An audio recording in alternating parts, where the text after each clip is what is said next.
One, two, three, four.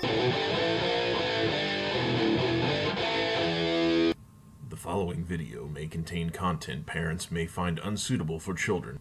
Viewer discretion is advised. Hey everybody, it's Hunger again, and welcome to this week's podcast. Oh boy. What a week, y'all.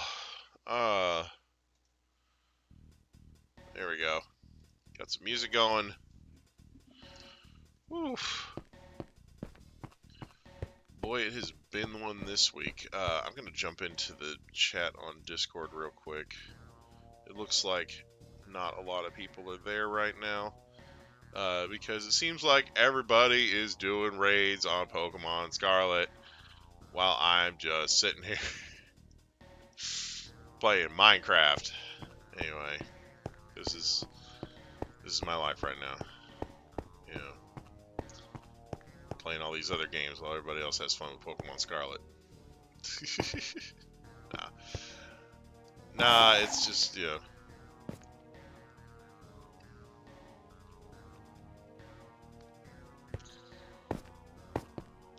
Just a little catty corner jump over.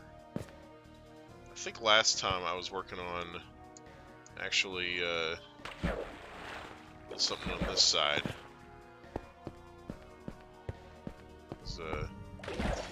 I was leveling some stuff out over here, I think, if I remember correctly. Finally decided to get this area under control.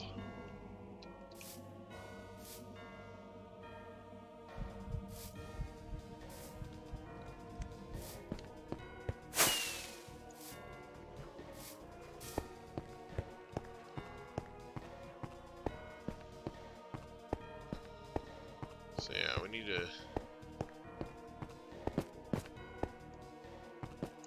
work on this area over here. That's the general thing. Is we got our automatic goat sacrificer over there. I do like sacrificing me some goats on the automatic over there. But anyway, yeah. So last time I think I was over here, kind of leveling some stuff out. You know. Basic stuff, you know.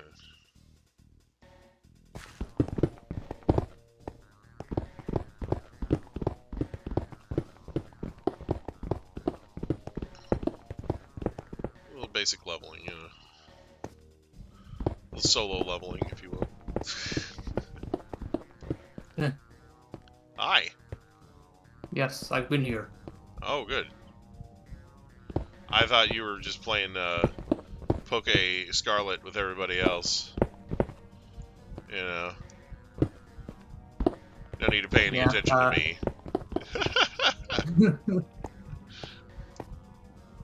But yeah, good to see you or hear you. Whatever. You know. I'll be on momentarily if nobody's got any more raids for us. Oh. Yeah. Hard to compete with those raid events, man. Yeah. Tell you what, I ended up hitting 1,500 subscribers somehow. Yeah. Maybe that last stream, maybe that got last everyone all stream, hyped up. maybe that last stream, you know, was like fire or something, and you know, everybody was really hyped about it, you know. Yep. But you know, that's how you know I'm not just in it for the subs, man. Because if I was in it for the subs, I'd be like, oh, let's do that again. Right. You know, I'd be like, fuck Minecraft, let's get some more views and subs, you know. I don't know, just part of me worries about, you know, becoming too big, you know. Like I you know, like at first I was like, you know, oh hell yeah, I want to be like, you know, one of these subscribers that has like, you know, hundreds of thousands of subscribers, and you know, everybody like hangs on their every word and shit, you know, and then like after a while, it's like, man, I really like having a small community, you know, like. Yeah, having a small community is nice.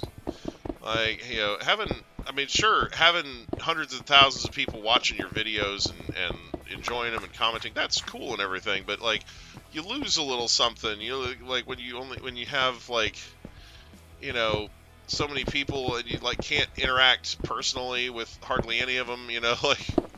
Yeah. Like, That's kind of how it was when on the first few streams of 2020 Pokemon Gold. yeah.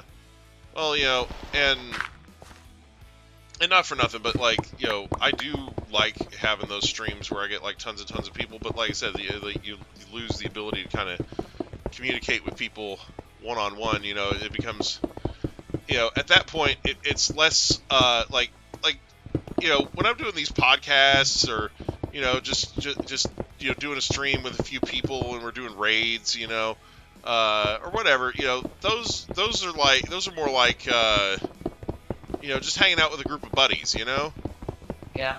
But when I'm doing like when I'm doing something where I've got like like hundreds and hundreds of people watching and whatnot, it's less like that and more like a rock concert where like you might be able to wave at a few people in the audience and acknowledge them, but like you can't like have any meaningful like interactions with more than a few of them, Yeah. So That's kind of how it is. Greetings. Oh, I just opened the wrong room. Fuck. man, I didn't know if everybody was gonna want to show up tonight with all the raiding and the scarleting going on, But glad you're here. Yeah, I'm gonna take a break on that and just play a little bit of Minecraft with you while I can. A little bit of the Minecraftia, just for a little while, Yeah. No biggie. Okay. So I finally got my based copper hammer. Oh, you did? Oh, yeah. Mm-hmm. Yeah. I'm building mine specially instead of physically. Special Tinkaton. Okay. All right. That's It's also pretty good for support. It's got Fake Tears and Helping Hand as well. It's a thing you can do. Mm-hmm. Yeah, because I mean, honestly, Tinkaton doesn't have very, very high attack stats either way, so it's like, I mean, most people build it physically because Gigaton Hammer, but you can obviously build it special and just ignore that, I am still keeping my old Tinkaton for the physical damage. Oh yeah, of course. I was thinking about it. And I was like, I kind of forgot that raids were still going on, because I'm not doing them tonight. But like, I was laying there thinking about it, and I was like, wait a minute. Instead of like making these Azumarill sets that like kill each other, like maybe one person could bring in a Azumarill, but like, yeah. what if we could find a fairy type mon with Psych Up that we could bring? And just have it copy Azumarill's belly drum stat buffs without having half its attack power. I mean, the ostrich has an ability that pretty much does that. Yeah, but I'm talking bring a fairy type. Like, you need a fairy type for these raids because, non-fairy types get eaten alive by those dragon moves. So, like I said, unless you have like unless you have like something that can drop its special attack or like set up light screen and shit, that would be good. Yeah, but like I said, I'm just thinking like what kind of fairy types get Psych Up in this game so that we can bring those to fight with the Charizards, like because I'm thinking that would probably be a kind of lit strat, you know what I'm saying? Yeah. For me, I'm just like when in doubt, Flutter Mane. The Flutter Mane, yeah. We had to do a few raids without an Azumarill, so Hugo was just sitting there spamming Fake Tears on the Charizard, and while I was setting up +6 Calm Mind. Yeah. And that ended up one-shotting it. Yeah. And I was like, maybe we should try this strat more often. Right. Well, so I'm just kind of curious as to what I'll get Psych Up. Because one of the things that I was thinking about with that is Blissy's very useful with the constant heals, yeah. Well, one of the things I was thinking about, like I said, because I was thinking, oh yeah, wouldn't it be nice if you could Psych Up? But then I was like, what if, in addition to psyching up, what if you had a Pokemon that could not only psych up those stat changes, but then pass them to Charizard? Like, you know, because there's moves that, like, you know, switch your stat buffs to the enemy. So you could pass Charizard like a +6 to attack, and then like use Foul Play on it, for example. Heart Swap, yeah. So like, you know, and this is useful for a couple reasons. Number one, Charizard doesn't have any physical attack. Foul Play doesn't work. Okay, so here's the thing. Even if Foul Play doesn't work, there's still a good reason to pass those, and that's because Charizard scrubs enemy stat buffs. If you pass the Charizard the +6, right? Mm-hmm. Charizard would obviously not. Charizard, you pass the +6 to Charizard, and when it scrubs stat buffs, it's not going to scrub its own stat buffs. So it keeps the +6, and then you can just, you know, psych up again. You know? Yeah. So you don't lose. So basically, it makes it harder to lose that +6, you know, that you work so hard to get. You know? Yeah, but you gotta remember the Charizard has Terra Blast, so it'll just use Terra Blast physically now if it's at +6. Right, but the thing is, if everybody on the field's a Fairy type, that doesn't matter. Yeah, that's another thing. The thing is, the only time Terra Blast really matters is when somebody's got like a Blissey or something like that. Okay, oh, so you did try the Foul Play strat. Okay, well. But anyway, but like I said, I'm just kind of spitballing, like, you know, what might be cool strats. You know, I also definitely want to work on building some Oricarios. I want to get a Oricario squad together to raid with. I haven't been focusing on training my Oricorio because it was never necessary. Right. Well, like I said, you know, is there a Fairy type Oricorio, or is that Psychic? No, it's Psychic. It's the Psychic one. Okay, yeah. So yeah, like for the Charizard event, obviously, you know, maybe Oricorio is not the way in the hype, but like like I feel like it would be worth training a squad of Oricorios just because of how stupidly fast that can stat up in this gen, because they gave Oricorio a bunch of dancing moves. And with the way Oricorio's ability works, anytime somebody uses a dancing move, if you have a squad where everybody's got an Oricorio, anytime anybody uses a dancing move, all the other people are going to copy it. Yeah. So, you know, similar to the Gastrostrats engine that we were running, like if you have like one person, but is that gonna work for the Terra raids though? That's the question. It should.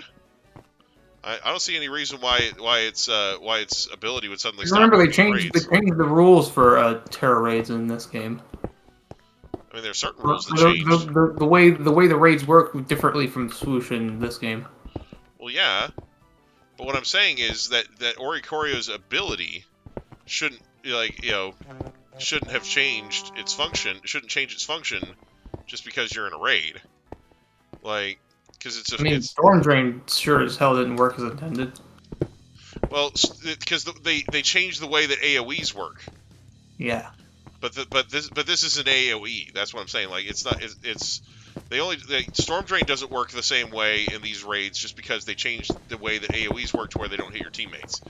What I'm talking about is Oricorio has a move called Dancer, or an ability called Dancer. And anytime anybody uses a dance move, it copies it. Uh-huh. So if you have 4 Oricorios, one on, you know, each person on the team has an Oricorio, and each of you uses a different dance move, like right off the bat. Uh-huh. Like, that's disgusting, you know? Mm-hmm. I guess I can see that, you know, working. Because basically, and you basically just have everybody keep spamming the same dance move. You can have one person using Quiver Dance, one person using Revelation Dance. You can have another person using Feather Dance.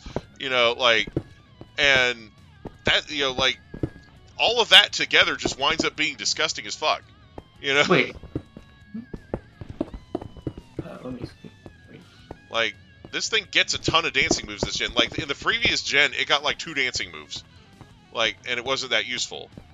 But it gets tons more dancing moves now. Mm-hmm. So if you just have everybody, each person spamming their own dancing move, that move is going to get copied across every single Pokemon on the board. You know, Quiver Dance, Swords Dance, Feather Dance, Rain Dance, Revelation Dance.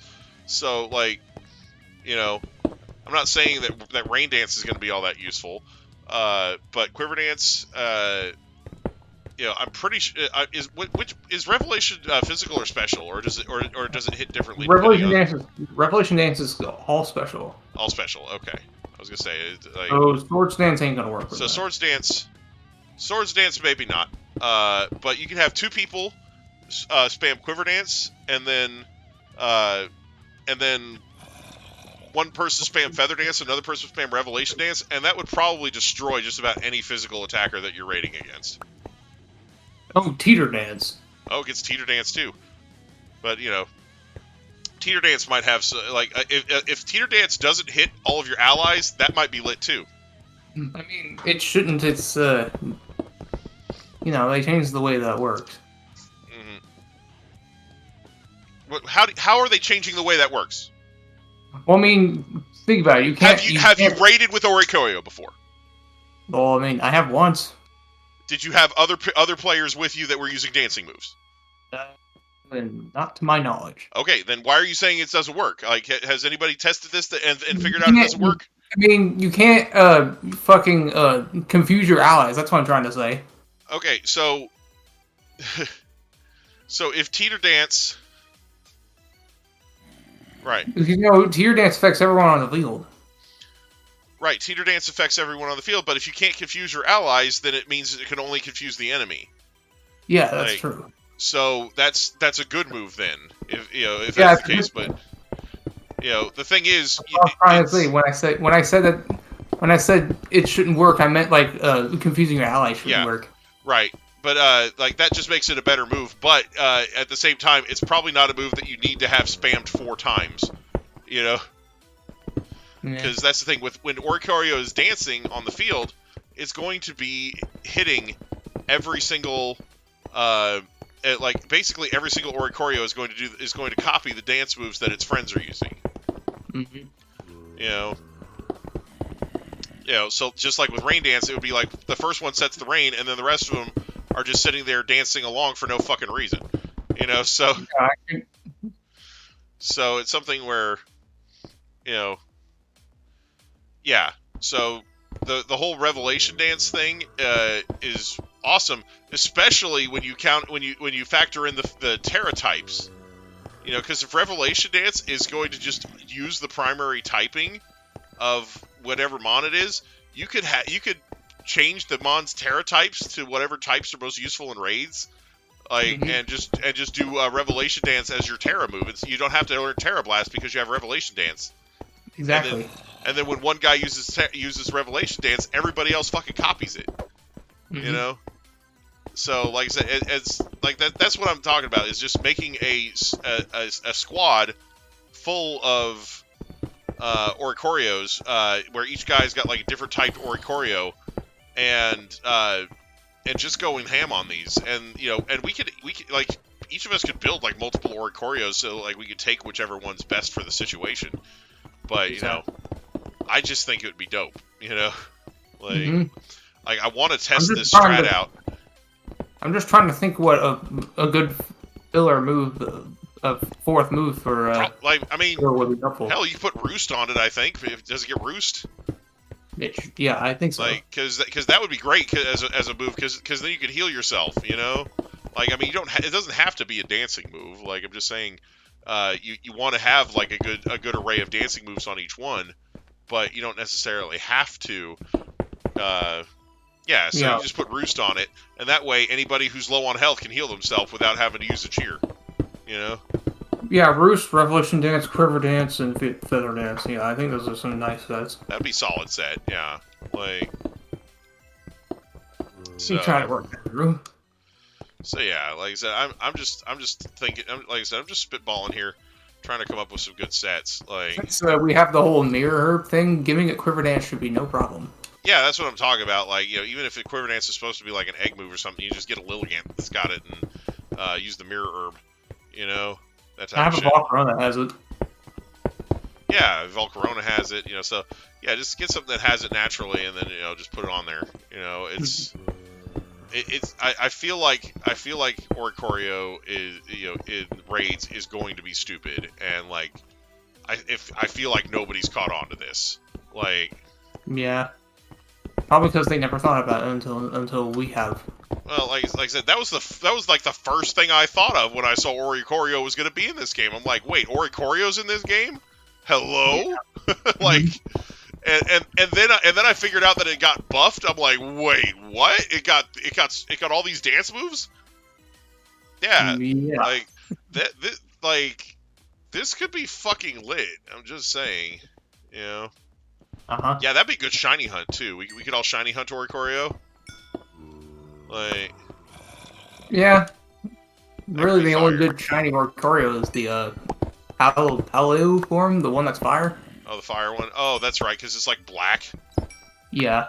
So, yeah, get a shiny Oricorio. Like that's make it that form. Oh, Mm-hmm. oh, that sounds lit. I'm probably just gonna hold on to my ghost one though. Yeah, no, I get that. Well, first like I said, I Hyper personally think it would be a good idea to build multiple ones, and that way you have different types to bring for different situations. Because there's going to be certain raids that, oh man, I don't want to bring this Oricorio in. It's going to wax by whatever the raid mon is. Like for example, if you have the fire Oricorio and you got like a water Terra type thing that's got like water stab, it's like you don't want to bring a fire type into that. Yeah.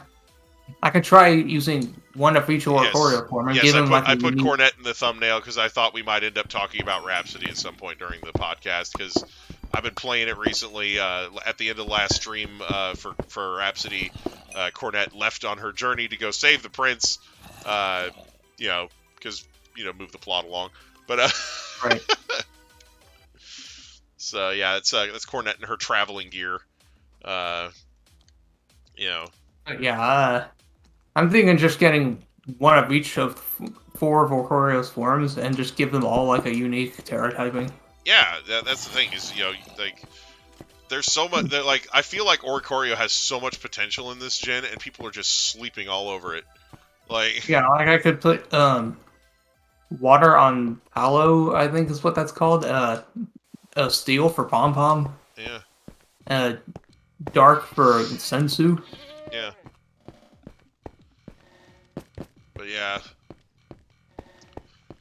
but yeah, no, I'm really looking forward to playing more Rhapsody. We're streaming that on Thursdays, but Yeah, I'm enjoying its gameplay so far. oh man, Rhapsody's such a great game. Like this is the third time I've bought it. I'm playing it on the Printing Presents Volume 3 this time around. But I've already played through the game twice. Once on the PlayStation in its original incarnation, and then once on the DS. So Yeah. oh man, love me Maybe some Rhapsody. I should try getting it on the DS.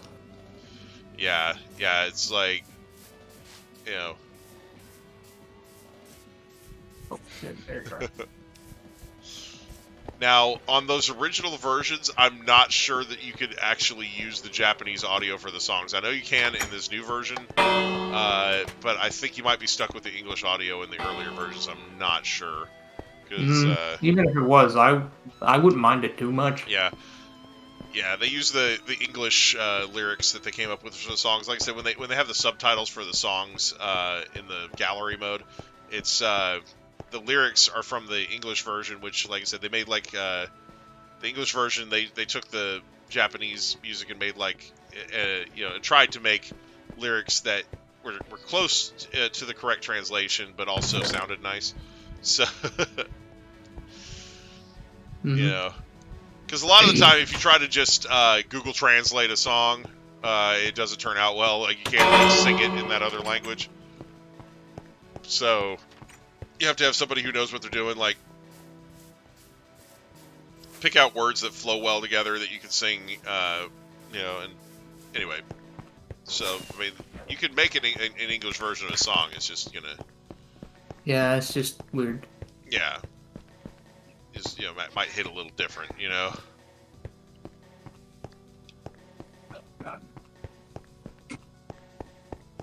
Oh man. But yeah. But yeah, I love on that last stream. I put in the thumbnail. I had that picture of Elkun and Cornette like on the ground, you know, because you know Cornette was wearing Elkun as a dress and fell Suit, over, yeah. and Quint sees that thumbnail in the Shameless Self Promotion channel, and he's like, I feel like I'm missing some important plot here. Right? It's like, yes, you are. Go back and watch the previous stream. It's It's hilarious. yeah.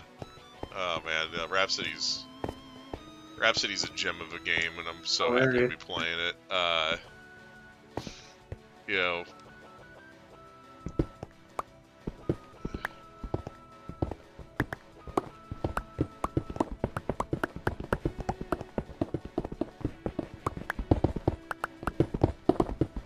Oh man.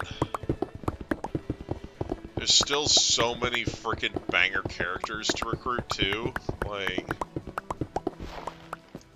you know, because like Cornette does that thing where she recruits puppets, and you know, not all of the puppets that she can recruit are like these cutesy little stuffed animal looking dolls and stuff. Like, she has some absolutely banger characters that she can pick up. So I'm looking forward to getting those. You know, still got the third egg to find. The third egg is a spellcaster, by the way. He's got a little pointy hat and a wand.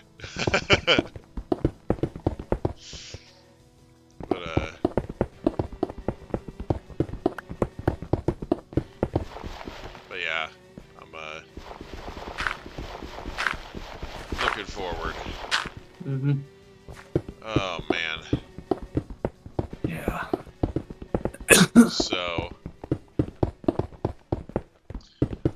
not trying to be political here, but did anybody hear about you know, good old former President Trump launching a line of NFTs?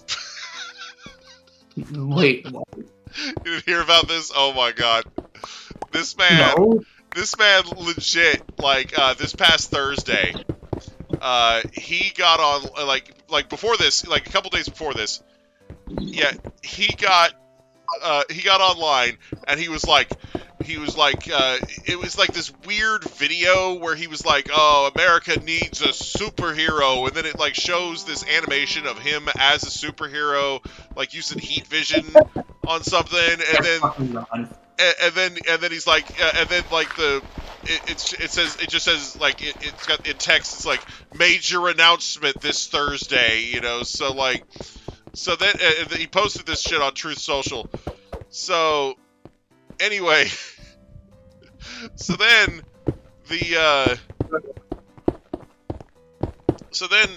Thursday rolls around, and Thursday morning the announcement drops, and he's announcing these Trump trading card NFTs, man, and.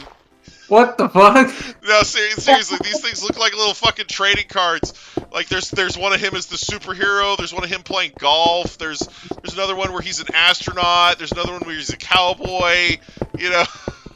Like, here's the best part, right? He's selling these things on his fucking website for $99 a piece, and it's random. It's random as to which one you get. You can't even pick which $99 NFT you're buying.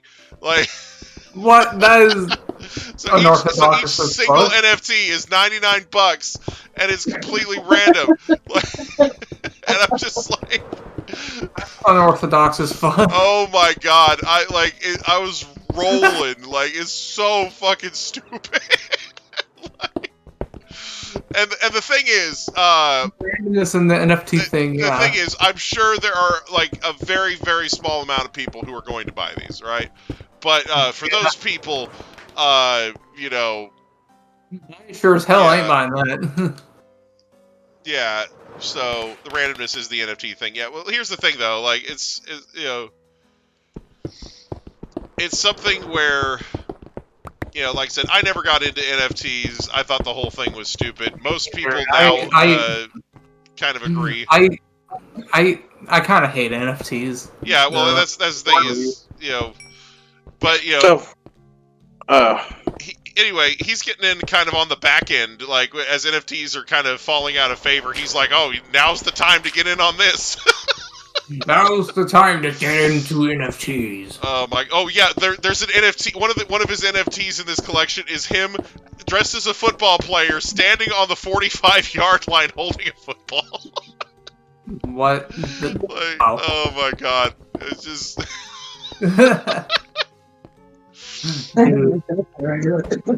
Like, oh man, I just.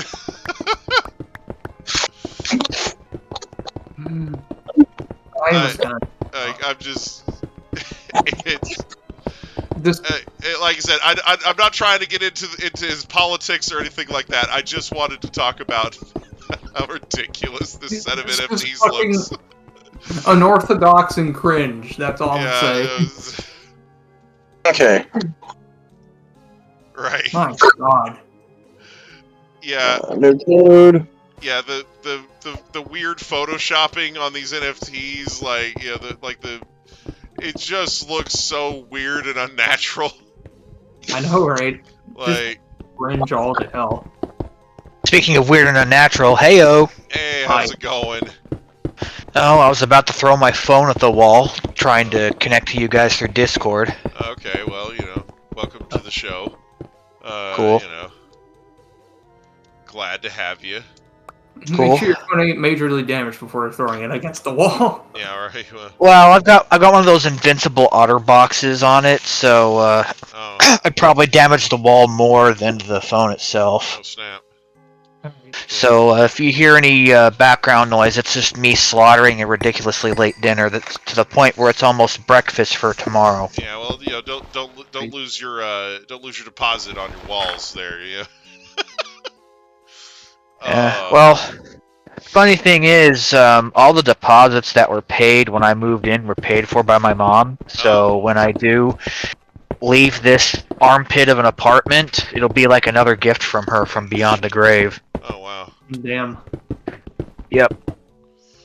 That's an nonetheless interesting way to look at it. Yeah. So anyway. Yeah. On a less morbid note, how's everybody's week been? It's been okay. It's been alright. So, today, up at the store, we had the One Piece trading card game. We got a restock on it. And oh boy. Oh man. Yeah, we flying off the shelves. Well, we posted on Facebook last night that we were going to have it, and you know, got there to the store this morning before we opened, and of course there's a freaking huge line of people outside, you know, waiting for this shit. You know. Nice. Good to hear that it's at least bringing in income for the store. Oh man, speaking of income, the store today had like record-breaking sales numbers. We had some of the highest we almost broke 10 grand in sales today. Damn. Wow. With, Damn, you know, how shy were you? Less than $900 away. So. Oh, okay. Well, I was gonna feel bad if it was like $20 or so, yeah, because I would have picked up one of those Digimon that I've been kind of eyeballing. Right. Yeah. Yeah. Have you seen me like once or twice a week flipping through the ones, making sure the black, the glow in the dark one is still there? Right. Yeah. Anyway. But yeah, we started out with 2 glow in the dark ones, but anyway. But you had like 3 of them. Yeah, 2 or 3 anyway. So. But yeah. Anyway, it was just you know, we had a banger sales day, and really it was like a combination of things. We had all the One Piece sales, because we sold out of the One Piece that we had. We were selling them by the box. Sold right the heck out of it. Also, we had a card game release for a couple of card games yesterday, and we had people coming in to buy boxes for it today, more so than they did on actual release day. So, rather than get all those sales yesterday, we got them today instead, and so that really boosted our numbers. Wow. And then, of course, we had all kinds of people coming in Christmas shopping. And in addition to that, we had a few other people coming in just buying boxes of cards. We had people coming in. We had one guy come in and buy 4 fucking boxes of Pokemon TCG product. Damn. We had another guy come in. He bought like a couple boxes of Pokemon TCG product, then noticed that we had the Charizard UPCs, bought one of those. So like. Refresh my memory on that acronym there. So, UPCs. UPCs is Charizard Ultra Premium Collection. It's similar to an to an Elite Trainer box, but it's like bigger and fancier. It's got like metal cards in it and shit. Okay, so just so you know, I thought that UPC was just Universal Product Code, the name for the barcode. There is a thing for that in retail, but yeah, the Charizard Ultra Premium Collection. See, last year they did the Celebrations set for Pokemon, and they had a Celebrations Ultra Premium Collection, and that product went for stupid amounts of money because Pokemon underprinted it because it was the price tags on them are over $100, right? So This thing carried $100 plus price tag, so Pokemon goes, oh, not that many people are going to be interested in this product, let's not print a ton. And they were wrong. Yeah, it defied expectations and sold the hell out in moments. And so, people were scalping these things online for 2-3 times what they were originally paying for them. It's kind of nuts. I think they still go for like between $300 and $500 online. That might be an outdated figure. I don't know, but it's kind of crazy. Anyway, but yeah. So this year they're like, oh, let's do another UPC for the holidays, Ultra Premium Collection. And so they did. And this one is like a Charizard thing, which, if you know anything about the Pokemon trading card game, you know that Charizard equals sales. Anytime they put Charizard on anything Pokemon trading card related, people go nuts to possess it. It's just crazy. Because it stems from the fact that the original Charizard was like the most powerful card for the longest time, right? No, the original Charizard was trash. It was never a good card. It wasn't good then. It's not good now. It's never been good. It's just a Charizard. People went crazy because it was Charizard. Just because it's a big orange and red fire-breathing dragon character? Yes. That card was never good. In the original, well, it was the most powerful. Yeah. It was the most powerful card I ever had. Yeah, in the brief time I played it. Here's the thing. In the original meta, even when the first set was out, people who played the game competitively in tournaments and whatnot focused on summoning powerful basic Pokemon you didn't need to evolve, that had decent amounts of HP and decent attacks. None of these things were really stupid OP, but like I said, they were easy to play, easy to use. So people's decks were filled with things like Mewtwo and Electabuzz and Magmar and Scyther and Hitmonchan and Chansey and Snorlax. So you didn't see people in the competitive scene using cards like Charizard and Blastoise and Venusaur. Those were considered bad cards because even if you used the Pokemon Breeder card, which made them a lot more playable, they still took a long time to get going. And in Charizard's case in particular, Charizard had to go through the whole evolution process. Yeah, well, yeah, because you can only evolve a Pokemon once per turn, so you can't play a Charmeleon on it and then immediately play the Charizard on it. You have to wait until the next turn to evolve it. And then on top of that, Charizard's attack costs 4 fire energy to use, and when it uses it, it discards 2 of those fire energy from it.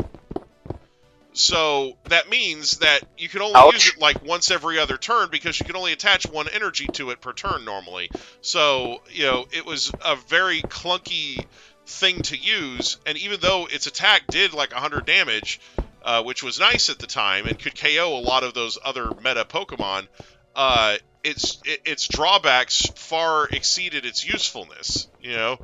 So, Yeah, I can. Yeah, so I haven't played it since the Yeah. Clinton administration, and I can see that. yeah, so it's something where so Charizard was never like a meta-defining card or anything. It's not like Magic the Gathering where the most valuable cards are like the Power 9, where they're the 9 most powerful cards in the game. It's all because he's just a Charizard, and Charizard's a popular Pokemon, and people wanted to have a Charizard, you know, so... Charizard's ultra popular. That's the So thing. yeah, anytime you put Charizard on anything associated with the Pokemon TCG, he just automatically makes money, you know. So Gotcha. you know, so like anytime Charizard is in a set, that set sells well. Like we've learned this, you know, like people are like, hey, what's in the set? What's good? And it's like, well, there's a Charizard in this one. Oh, I'll take 10. You know, like, Yeah. you know. So it's like they try to get the Charizard. It's and like I said, some of it is that bias from the original set where they're like, oh hey, any Rhapsody memes?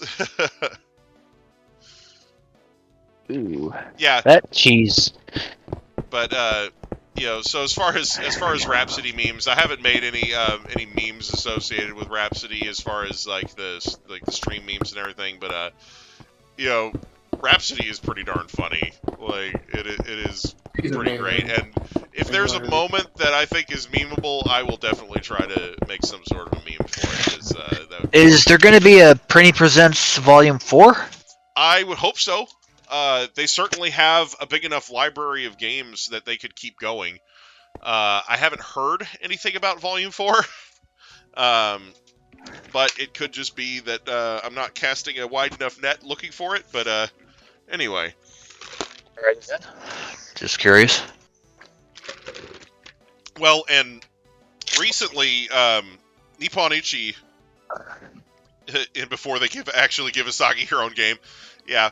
So Nippon Ichi Software, in the last few months, has announced like 7 different video games that they are either developing or publishing here in the U.S. And What, they're going to be Yeah. publishing them in the U.S.? yeah, like Wow. and so we're getting an absolute metric shit ton of games from them. Like, you know, like it's kind of ridiculous.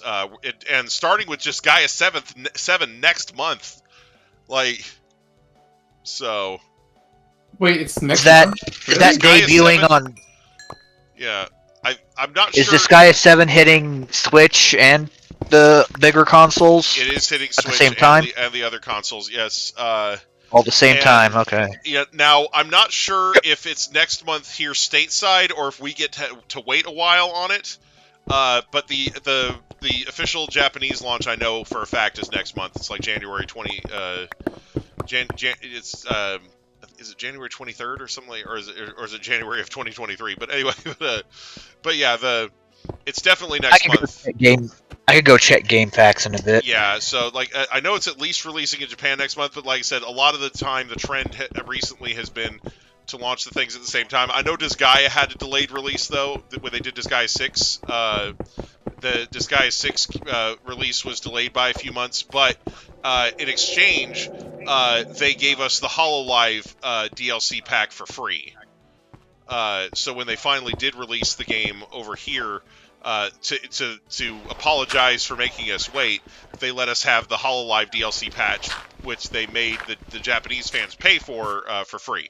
You know, so then, how much of a delay was it between them releasing Disgaea 6 on Switch here in the States and then releasing the complete edition on, say, PS5, PS4, yeah. with all the stuff on it, all the DLC?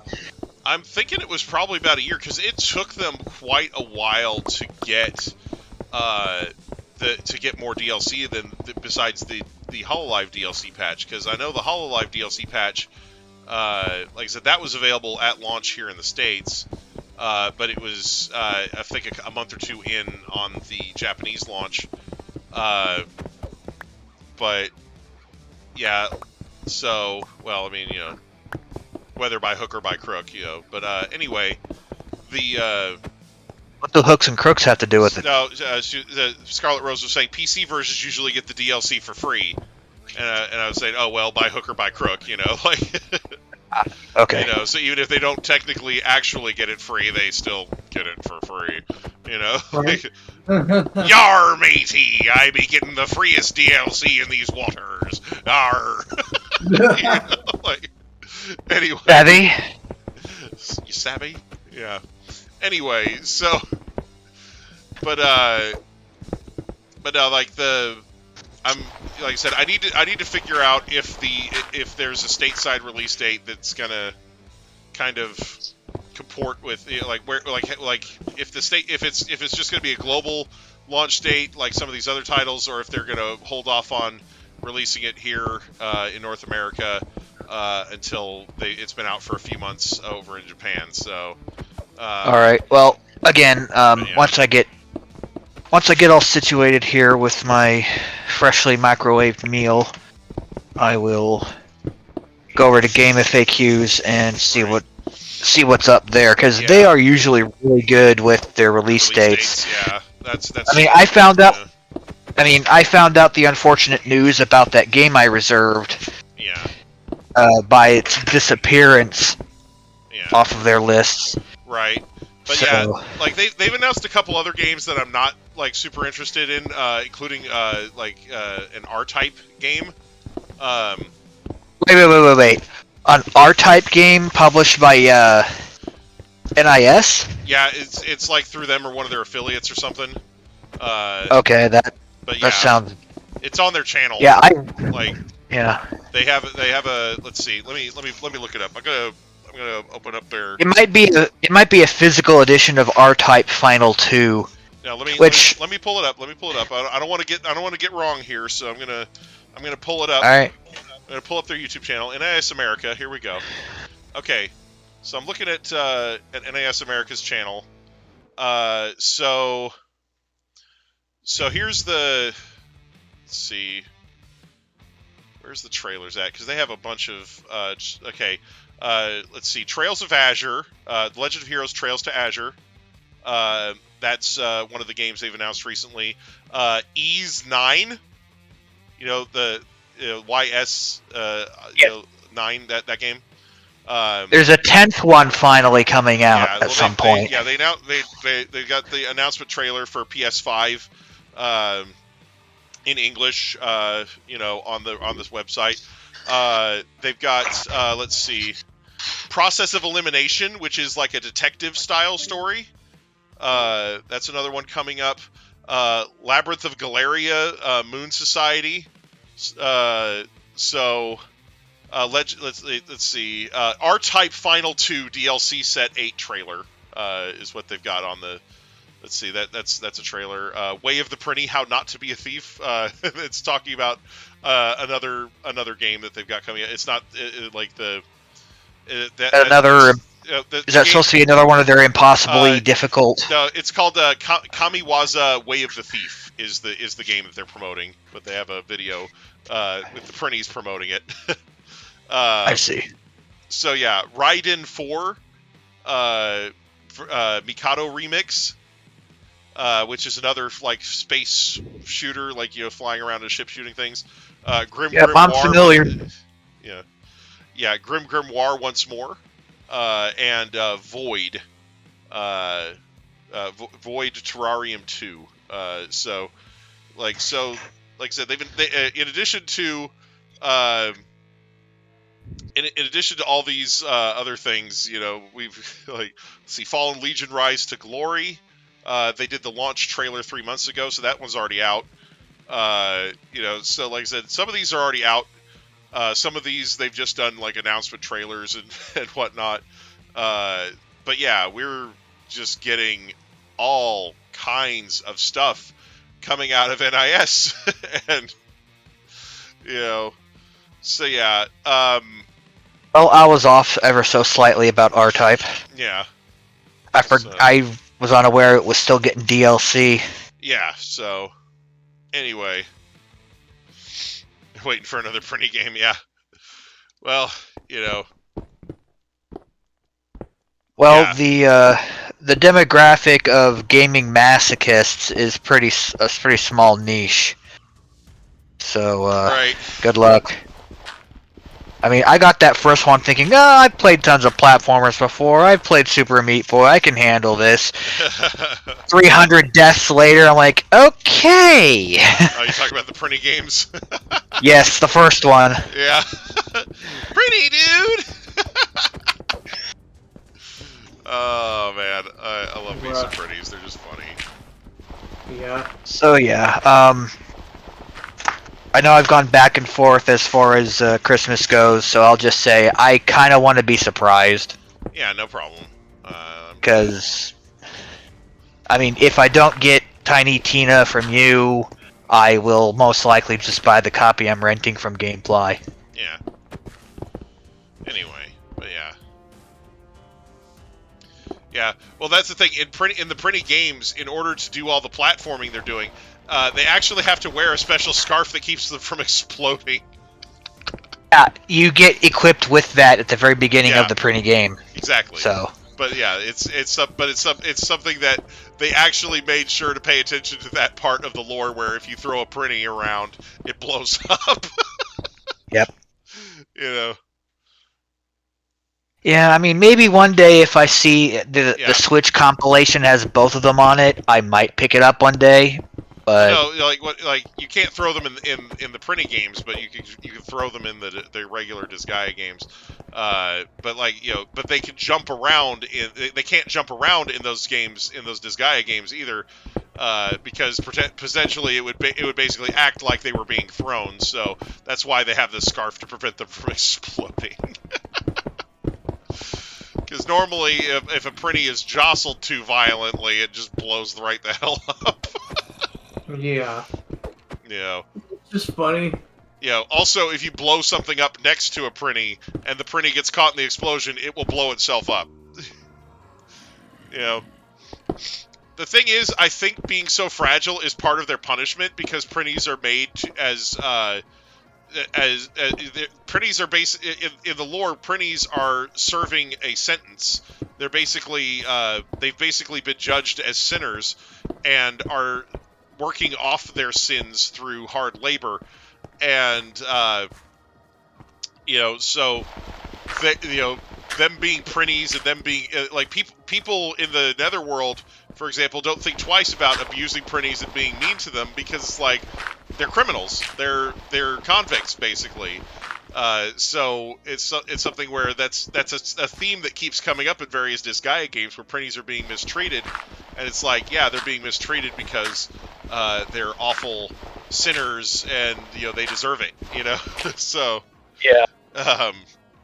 So it's something where it doesn't sit well with me. I'm a big fan of mercy, but right. Well, and that, like I said, it's a theme in the Disgaea series where Prinnies, it's like a overarching background theme in a lot of the games. Like, hey, maybe Prinnies shouldn't be treated this way. Maybe they should be treated with kindness and compassion, and Right. Yeah. Well, that's the thing. Like, Laharl's mother was a Prinny, but her crime was giving up her own life. She was reincarnated as a Prinny because she committed suicide, even though she was giving up her life to save her son. Sorry if that was one of those to anybody, but anyway. Was it kind of a jumping on a grenade type of suicide? No, it was like Captain America. They don't really go too heavy into it, but basically, I think what it was Laharl had some sort of an illness or whatnot, and she sacrificed herself to save him. I'm not sure if she gave him an organ transplant or something that she couldn't afford to lose, or what. But yeah, basically she did something to save his life that ultimately cost her her own. Could have been a ritual of some kind, but like I said, they never really go too heavily into exactly what the affliction was or what the remedy was, but they make it pretty clear that she sacrificed her life to save his. Okay. And You know, and I- in one of the game's bad endings, Laharl does the same thing for Flan. He sacrifices himself to bring Flan back for after she's transformed into a flower by the Seraph. Yeah, that was a sad ending. And that ending is one of the bad endings in the video game. You know, because the game actually has several choices that actually matter. And most of the time, like, if you're playing through normally, you're not going to pick the crappy versions of the choice. Yeah, he also kills the Sarah. So. Right. But yeah, so, like I said, there's a few different, there's like 2 or 3 different endings, I think, in the original Disgaea games, or the original Disgaea game, where, in one of those endings, Laharl sacrifices himself to save Flan, and because he's part human, he ends up coming back as a Prinny. So, Well, the rules of this universe are completely screwed up, in my opinion. yeah, because normally a demon wouldn't be reincarnated as a Prinny. You know, normally it's a human thing. Like, only humans become Prinnies. Right, but the thing is, any form of self-sacrifice should be anything but Prinny-worthy. Yeah. That's where I'm getting at. Yeah. Well, the thing is, different sins in Disgaea have different weight to them. So, like, for the people like murderers and rapists and whatnot, people like that, their sins can take hundreds and hundreds of years to pay off. Laharl's mother in Disgaea 1, she actually completes her penance during the game, which means, like, while, like, you know, like, Laharl's been asleep for a while when the game begins, but, you know, basically her penance was apparently not that long, so her sins were not considered to be as severe as some of those heavier sins, you know. Yeah, I'm not sure exactly how long Laharl was out before the thing, and how long she was dead before that, but like, obviously her penance didn't take as long as some of these other Prinnies that are going to sit there and work for sometimes thousands of years to pay off their shit. Like when Nemo, at the end of Disgaea 4, when Nemo agrees to basically let his do his time for his transgressions. You know, Valvatores hints that he's going to be a Prinny for like 200,000 years or something, trying to pay off all the sins that he committed. Like, you know. So, yeah, was it 2 years or 200? I don't know.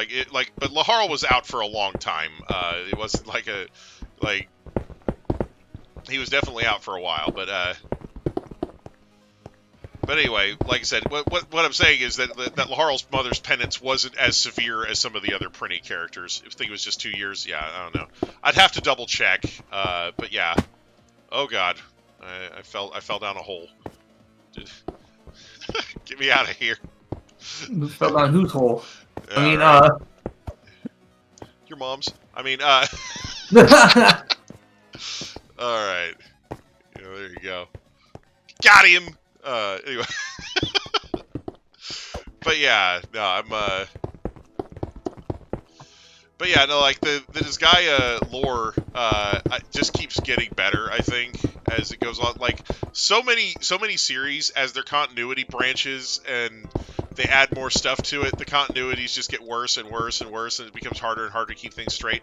I think Disgaea has done a really good job at making sure that's not the case.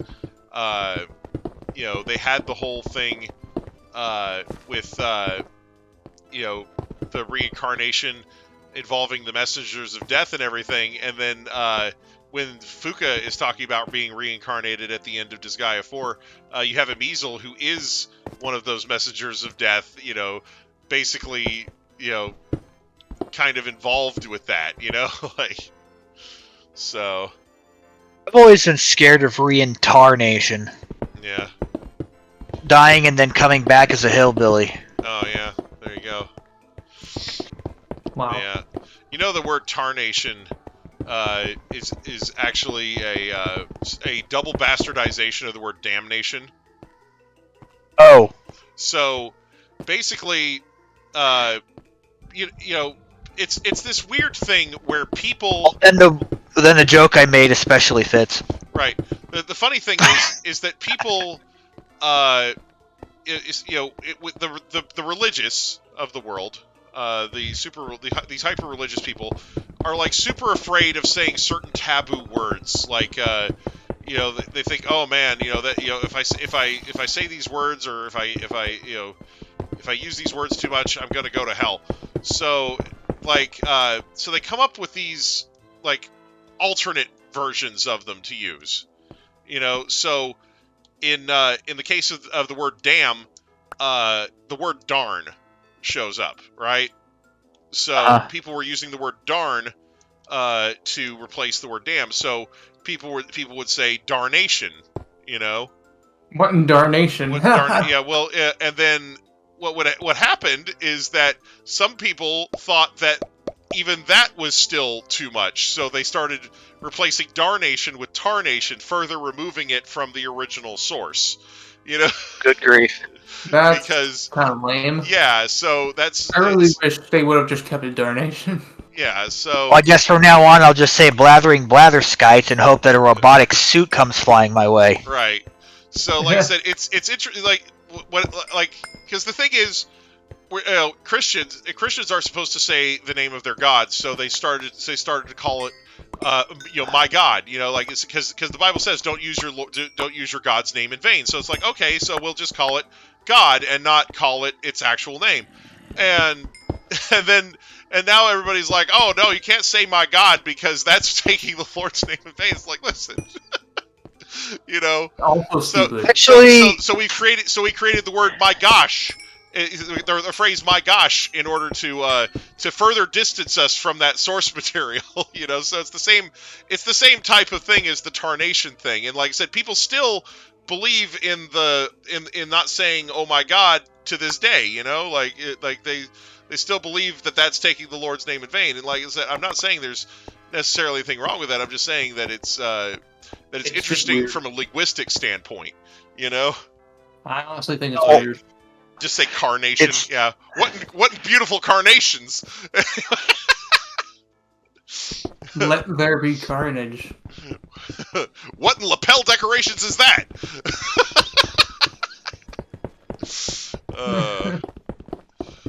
Yeah, there's a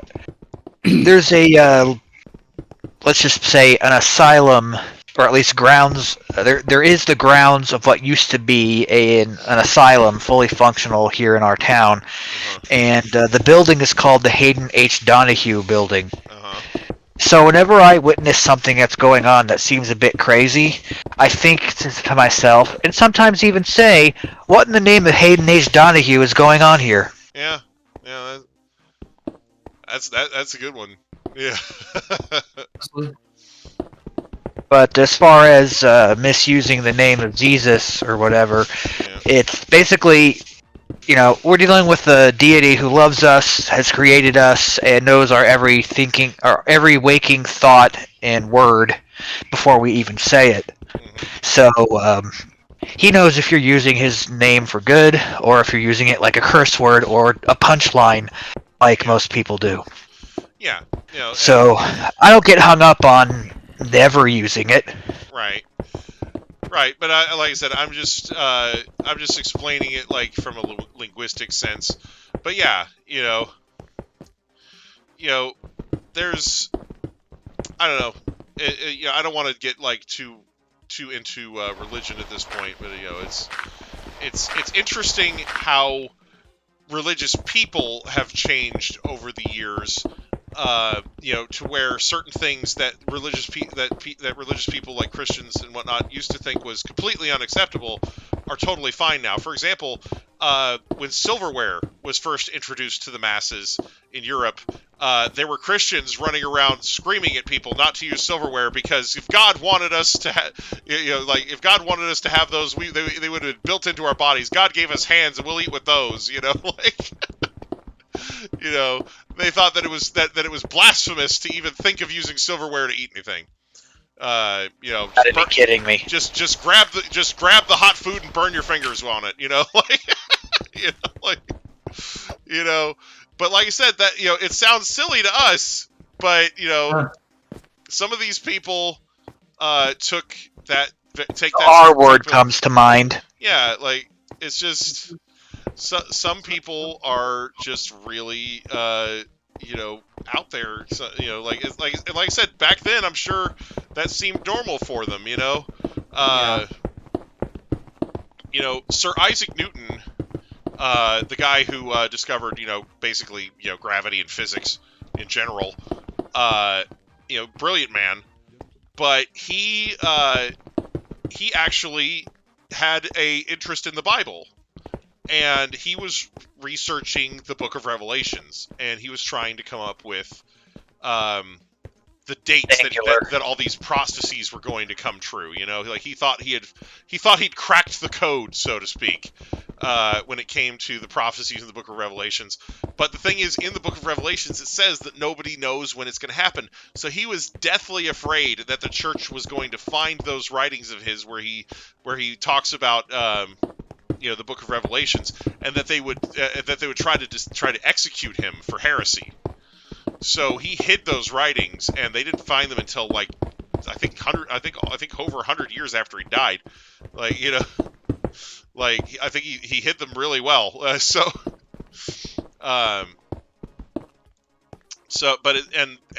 once they were found, they ended up in somebody's private collection, and nobody knew what was written in them because they hadn't been made public. And for a long time, people thought that he might have been studying the Bible code. The code that allegedly exists in the Bible in the Old Testament that can predict the future. And so I think it's only the Pentateuch. Yeah. Well, anyway, Anyway, stupid cat. It supposedly exists within the Hebrew version of the Torah. I'm not sure if it's the entire thing or if it's only a specific part of it. But anyway, but that's not what he was researching, because eventually his writings were whoever had them in private either died or sold them to someone else, and the writings were revealed to the public. And they found out that it concerned the Book of Revelations and not the Bible code as was previously hypothesized. He had some interesting thoughts about the Book of Revelations, and some of the predictions that he made were actually pretty accurate as far as when they were supposedly going to come true. But he was way off on certain other dates as well, because his contention was that he had figured out how many years a generation was according to the Book of Revelation, because the Book of Revelation mentions things happening a certain number of generations from that day, and he thought that he'd figured out how many years each generation was supposed to be, and so he thought he could predict the dates more accurately, But again, he missed the part where it says even Jesus doesn't know. Yeah, exactly. He was accurate on some things, but like I said, he was still off by a year or two on even the things he was pretty accurate on. But it's interesting to know that guy was not only researching that, but that he was afraid for his life. He was afraid that people from the church were going to come and kill him, and it really lends a window to how people viewed the church at various points in our history, because the church has, at many points in history, been a institution that didn't inspire faith and serenity in people, but rather inspired fear. Like people were afraid of the things that the church might do to them in the name of protecting their doctrines, or just in the name of God in general. So And that's unfortunate, really. But never trust the old church ways. Yeah, like, it's, you know, there were some very nasty things that were done in the name of the church and in the name of God back in the day. And, you know, I'm not saying that absolutely every single one of those was not without just cause or anything, but I'm saying that there were a lot of innocent people that were killed too, you know, like... People suck. Yeah. Right, as much as I would love to imagine that there was once an era in which churches were completely free of corruption and the sin of man, the more I realize I'm just being naive again. Yeah, the Salem witch hunts, you know, that was another. That's a good example of religious fervor being used to kill innocent people. Yeah, but you know that was largely the Puritans who were so upright that even the Brits couldn't stand them and kicked them out. Well, the thing was the Puritans were, you know, the thing with the Puritans at the time was the Puritans were actually trying to break away from the Catholic Church's teachings.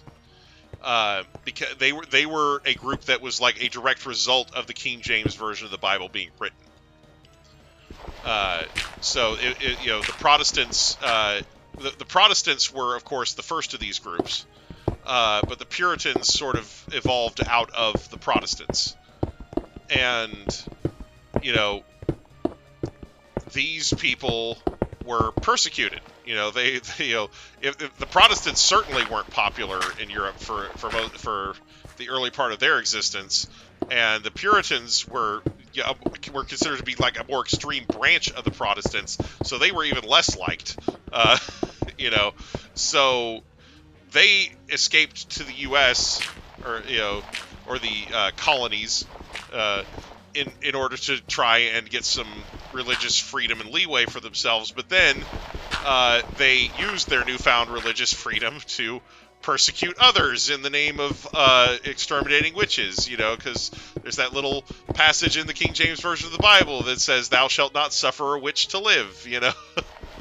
And, you know, so they thought they were doing their divine duty by rounding up these people that were being accused of witchcraft and torching them, you know? Sometimes after torturing them, you know? So, you know, it's a dark point in the history of humanity as a whole.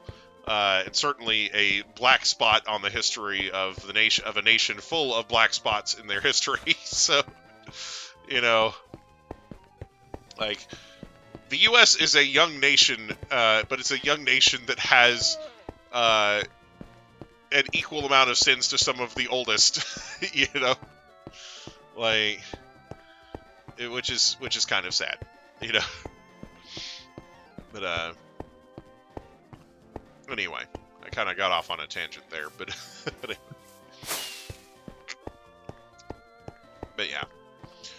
yeah, it's I think it's foolish to completely ignore our history. I also think it's equally foolish to dwell on it, though. Like, you know, yeah. It's like, yes, bad things were done. Let's move on and try to do better next time. You know, like, It's important that we learn from that history, and it's all. But like I said, I think it's also equally important not to let that history rule our present. You know, there's a. You know, tradition is just peer pressure from dead people. So it's like, do you let dead people control how you live your life today, or do you move on and live your life the way you want to by learning from their mistakes? You know, that's. I just got to say that I've been disconnected for a good 45 to 80 seconds, so I have no idea what you said in response to my last comment. All right, well, you can rewind the stream back to hear that. I'm not going to repeat it. Just like, all right. But anyway. But in other news, it seems Kepitaru is listening in on us, but he doesn't have. He was talking earlier. Him and his wife are doing raids. Yeah. They reacted a little bit when I started talking about Dolt 45's new NFT program. Oh, right. Yeah, my friend showed me that, and I'm like, dude, you lost me at trading card. Right. Yeah, no, I just... like... you know, like, here's the thing. As absolutely stupid as those things are, right? I hope he sells a ton of them. Because the people who would buy those kind of deserve it. Like, they deserve every last NFT they get. You know? And I mean that in the nicest way possible. Like, it's like, if you are dumb enough to buy one of these things, you kind of deserve it. And the thing is, this guy, you know, I don't want to get super political here, but basically the guy has a track record of using up his close friends and confidants and then tossing them out with the garbage. So, and the thing, and it seems like people just are never free of whatever hold he has over them until he's finally burned them. So I hope enough people are burned by this that they start to see him for what he is.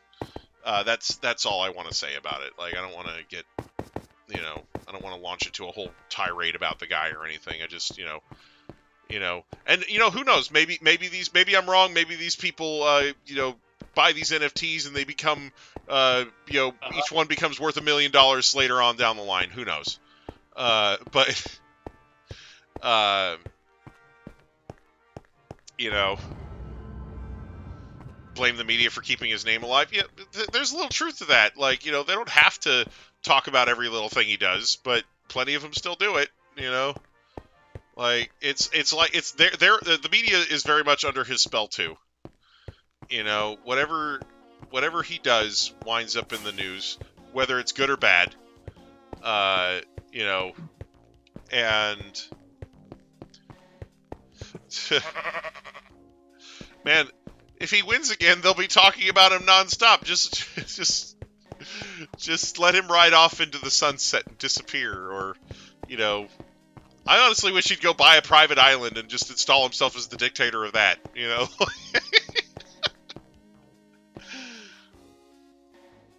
Yeah. I mean, Bitcoin, when Bitcoin came along, Bitcoin, the idea was that it would replace all other currencies as the currency of the internet. That was the idea with Bitcoin.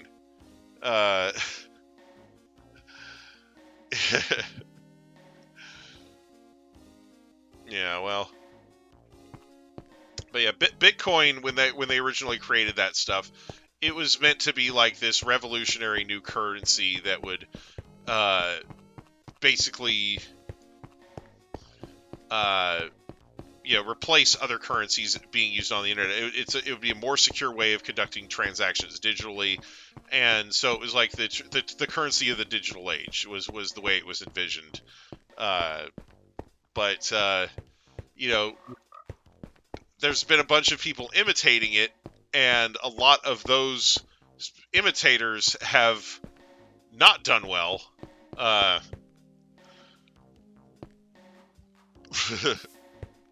And I think a lot of these imitators, what they've shown is how fragile that ecosystem is. Because these Bitcoin and its imitators, they're not backed by anything. There's no country that's guaranteeing their value. There's, you know, I think there was actually one cryptocurrency that did have something backing it, like it was backed by gold or something. But other than that one, none of these have anything backing them at all. So, you know, there was, like, I remember when the Squid Game movie came out, somebody came up with a Squid Game cryptocurrency and sold like thousands and thousands of dollars worth of it, and then they just disappeared. You know, they're like, thanks for the money, bye. You know, and it's like, and you can't sue them for fraud because it's, you know, it's inherently worthless. You know what you're getting into. You know, like if you like when you buy the stuff, it has like this big long thing that says, hey, this shit's basically worthless. You know, it's all faith based. You know, it's only worth it if you think it's worth something, and everybody else thinks it's worth something. You know, and they're like, okay, that sounds great, and I'll take $5,000 worth of it, and they bailed right the fuck out. Of course, that's what the U.S. dollar is based on, is people's belief in it. The U.S. dollar is based on Beat faith. me by yes, 1 second. But the U.S. dollar is based on faith, but it is backed by the government. You know, the government has some sort of a guarantee of value in that currency. They're not guaranteeing it with silver and gold like they used to, but they do have. They do have certain. They do have certain guarantee. For example, one of the things that the government does for our paper money is, let's say you have a paper bill and it gets torn in half. As long as you possess both halves of that bill, you can take that bill to a bank and get it replaced with a full bill. You know, like, it is still considered to be worth just as much as it was. Now, let's say you lose half of that bill in, you know, a tragic washing machine accident or something, and you only have half of the bill remaining. You can still take that to the bank, and they'll replace it for half of the value of the original value of the bill. You know, so, you know, as long as you possess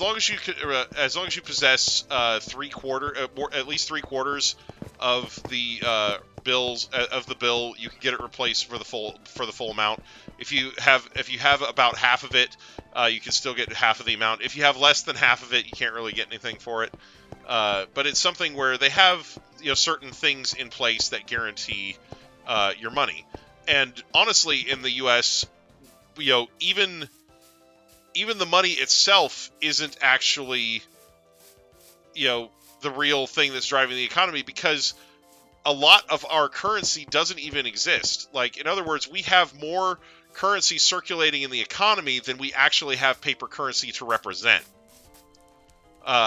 You know, because we have so much of our stuff is done, you know, via banks and done digitally and things, that right now in the U.S. economy we have less.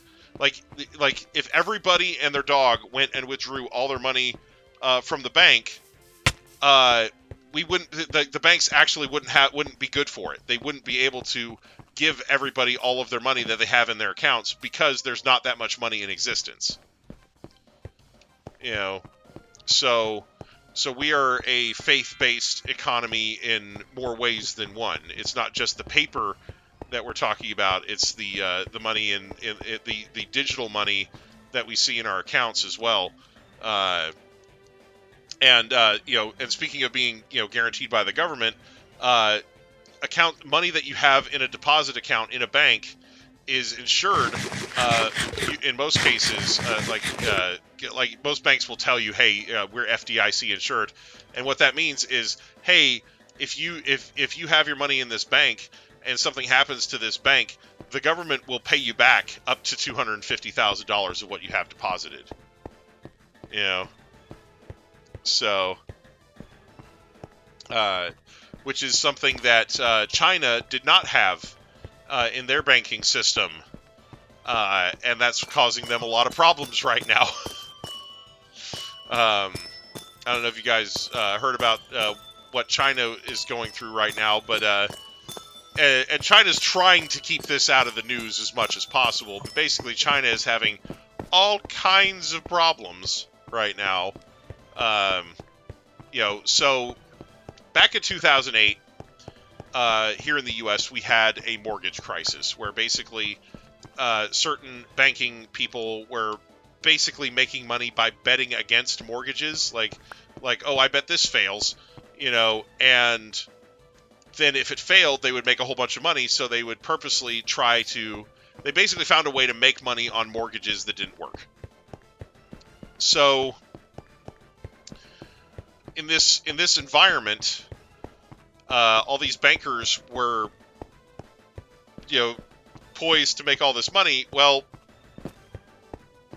they ended up causing a massive market crash in 2008, and that basically caused, a bunch of fail-safes to be put in place in the American banking system, in order to make sure that didn't happen again. So there were a bunch of different there was a bunch of legislation that went into place around that time to prevent it from happening again, and the U.S. stepped in and they bailed out those banks so that they wouldn't all fail at the same time. Oh, shiny bead. Oh, shiny bear. Oh, that's even better. No, I'm kidding. No, shiny bead would be cooler, right? The bead Pokemon is the goldfish. Anyway, but you can't shiny hunt those, right? They're shiny locked. I don't know, or maybe they are. Maybe they're not. I don't know. But anyway, if you're saying something about beads, you're probably talking about Chi-Yu, but Chi-Yu is shiny locked. Yeah, the Rune Quartet's shiny locked in that game, so you can't shiny hunt them normally. Anyway, but yeah. Anyway, but China recently had the same thing happen. They had a bunch of evil bankers that were like, hey, I know how we can make some money. And they were basically doing the same thing that American bankers were doing over here prior to 2008. Well, China didn't have the same sort of guarantee system, and they didn't bail out their banks. And so what happened was that all these major banks in China started closing one after another. And people who had money deposited in those banks just lost their asses. They suddenly weren't able to pull anything out of the ATM because those banks didn't exist anymore. Yeah, you misspelled bear. Yeah, I noticed. But and so this was causing like riots in the streets, right? Because let's be honest, if you suddenly couldn't use your debit card and they just said, oh yeah, all that money you had in your account's just gone now, lol. Good luck with the rest of your life. You'd probably be pissed. I've gone through similar stuff about once a year. Well, but I'm not crappy debit card. Right. I'm not talking about like bank fraud, because the thing is, again, when you have fraud on your account, a lot of the time you're able to get that money back, and it's because the U.S. government guarantees it. Yeah, I know. I'm just saying the most relevant thing I could. Right. Yeah, absolutely. But I'm just explaining some of the key differences between our system and what's going on in China. So China has this problem, and like I said, they didn't bail out their banks. The greedy companies involved just kind of took their money and ran. They didn't run all the way to the bank because obviously that's not a good place to put their money. Anyway. All right. Yeah. But it's something where, so China has these problems, and then on top of that, they've got they're trying to do these COVID lockdowns. They're desperately still trying to get COVID under control. They have one of the largest populations on the planet, and COVID is running rampant over there, and they're trying to quarantine everybody to get this crap under control. And there's violent protests going on over that too. There's protests, and I say violent protests, it's not really the protesters that are being violent, it's the protesters that are having the police be violent with them, really. Well, if I was about to get welded into my own house, I'd be pretty angry. Exactly. The Chinese government is not treating their citizens like human beings, and this is the result. There's people that have been barricaded into their houses over there that have died of starvation. Yeah, it's not great. It's like, and frankly, I think at this point, I don't think they're doing it because of COVID. I think they're doing it just because they can. Yeah, and the thing is, the Chinese government has one of if not the worst human rights records on the planet. The only other country that has a human rights record that's even close to being comparable with theirs is Qatar, which is currently hosting the fucking World Cup. Anyway. Wow. Like, Qatar has some absolutely abysmal human rights records. All these stadiums that they're holding the World Cup in, people died building those. You know? Let's laugh at Canada's MAID. Oh, jeez. But yeah, like, China has had some real issues with human rights, whether it's, forcing the Uyghurs into labor, and keeping them at camps, which, if that sounds familiar, it should. And,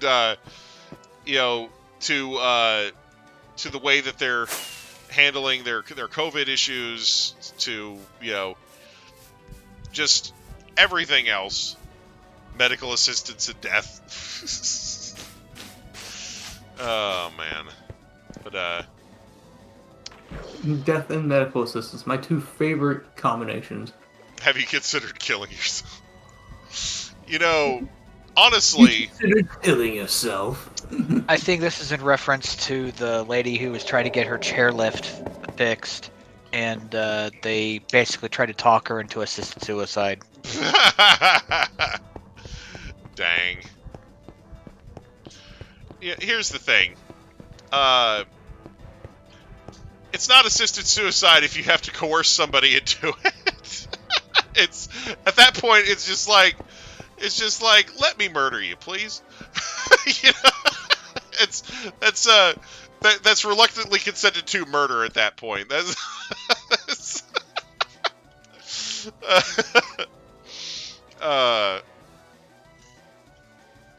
medical assistance, yeah, like, it's something where, there's been a debate in this country for a while over euthanasia. And this is the point where I'd usually make some sort of a joke about how the youth in Asia are always such nice people. No, I'm just kidding. But no. But euthanasia, or medically assisted suicide, there's been a big debate over it. Dr. Kevorkian famously, got in big trouble for helping patients with this in the U.S. So it's something where it's kind of a sore spot for people, and a lot of people believe that, like, hey, if people want to die, let them, but, it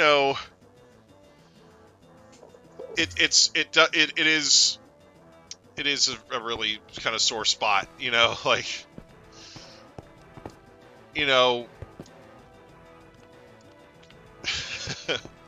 they had a whole episode of South Park on the subject early on in the series. Most people who were watching at that point remember it with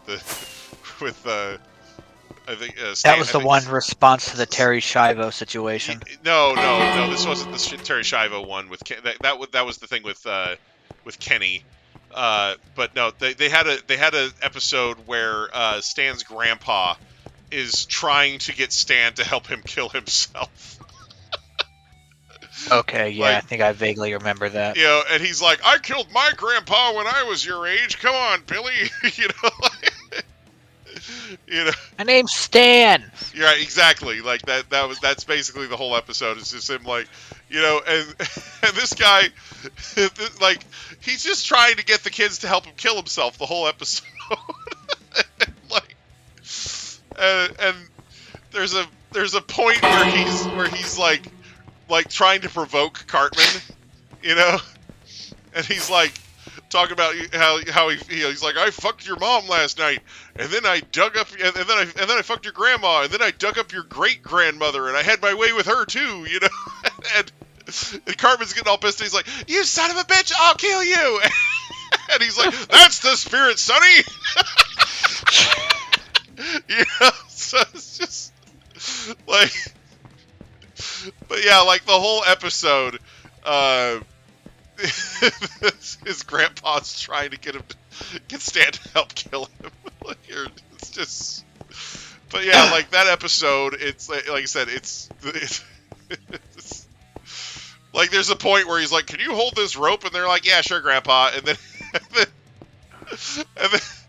and then Shelly comes out and she's like, "Stan, what are you doing to Grandpa?" And he looks over and the other end of the rope is like slung over a tree branch and the Grandpa's dangling from the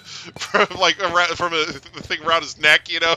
And Stan lets it go and he's like, "Damn it, I was so close." You know. You know. It's just That's great. You know, so you know, I don't know. It's a really touchy subject. I personally would never want to assist anybody with a suicide. I don't like. I think that, you know, as long as you're alive, there's always a possibility that your life gets better. Mm-hmm. You know, like I don't think that. I think suicide shuts that possibility off for good. And honestly, I feel like suicide is a very kind of selfish and cowardly thing to do. Yeah. It's selfish in that it imparts a lot of grief onto the people around you, and you know, while basically only thinking about how you're relieving your own suffering. And it's cowardly because instead of facing the bad things that you're going through, you're basically running away from them. You're taking the coward's way out, so to speak. You know, yeah, grief and guilt. Like, you know, there's a myriad. Like, I've had people around me kill themselves, and it's a horrible feeling. You know, it's, you know, because like, you know, like Hugo said, that, you know, there's like a guilt involved a lot of the time if you're somebody really close to that person, because you feel like, oh man, if only I had, you know, talked to them more, if only I had, you know, been there for them more, you know, maybe they wouldn't have thought that this was the only way out. If only I'd, you know, like, because you think about, you know, oh man, if only I could have made more of a difference in their life to where they wouldn't have felt like they had to do that, you know. So yeah, you know, it's rough, you know. On the other hand, I understand what it's like to feel like there's no hope, that nothing will ever change. Right. And that, you know, you just don't want to deal with any of it anymore. And that you've done everything you possibly can, and you don't want to move forward. And all you want to do is either not feel the pain or simply curl up into the fetal position and let several days go by while you sleep in bed. Right. Like I said, I get it. You know, I understand that you grapple with those types of issues from time to time. But like I said, it's just something where, you know, like I said, from my perspective, as somebody who's been around, you know, when people around them have done this, it's something where there's always more people that will mourn you than you think. Yeah. You know, a lot of these people, when hope dies, mm-hmm. When hope dies, that's when death is near. Yeah, well, and the thing is, a lot of people who have survived suicide attempts, they're not really earnestly trying to kill themselves. They're trying to get help. You know, like it's a cry for help, a cry for attention. You know, it's you know, that it's a cowardly way to get yourself attention. Certain types of self-destructive behavior are, you know, and honestly, I feel like, you know, yes, it's never good to try and harm yourself, okay?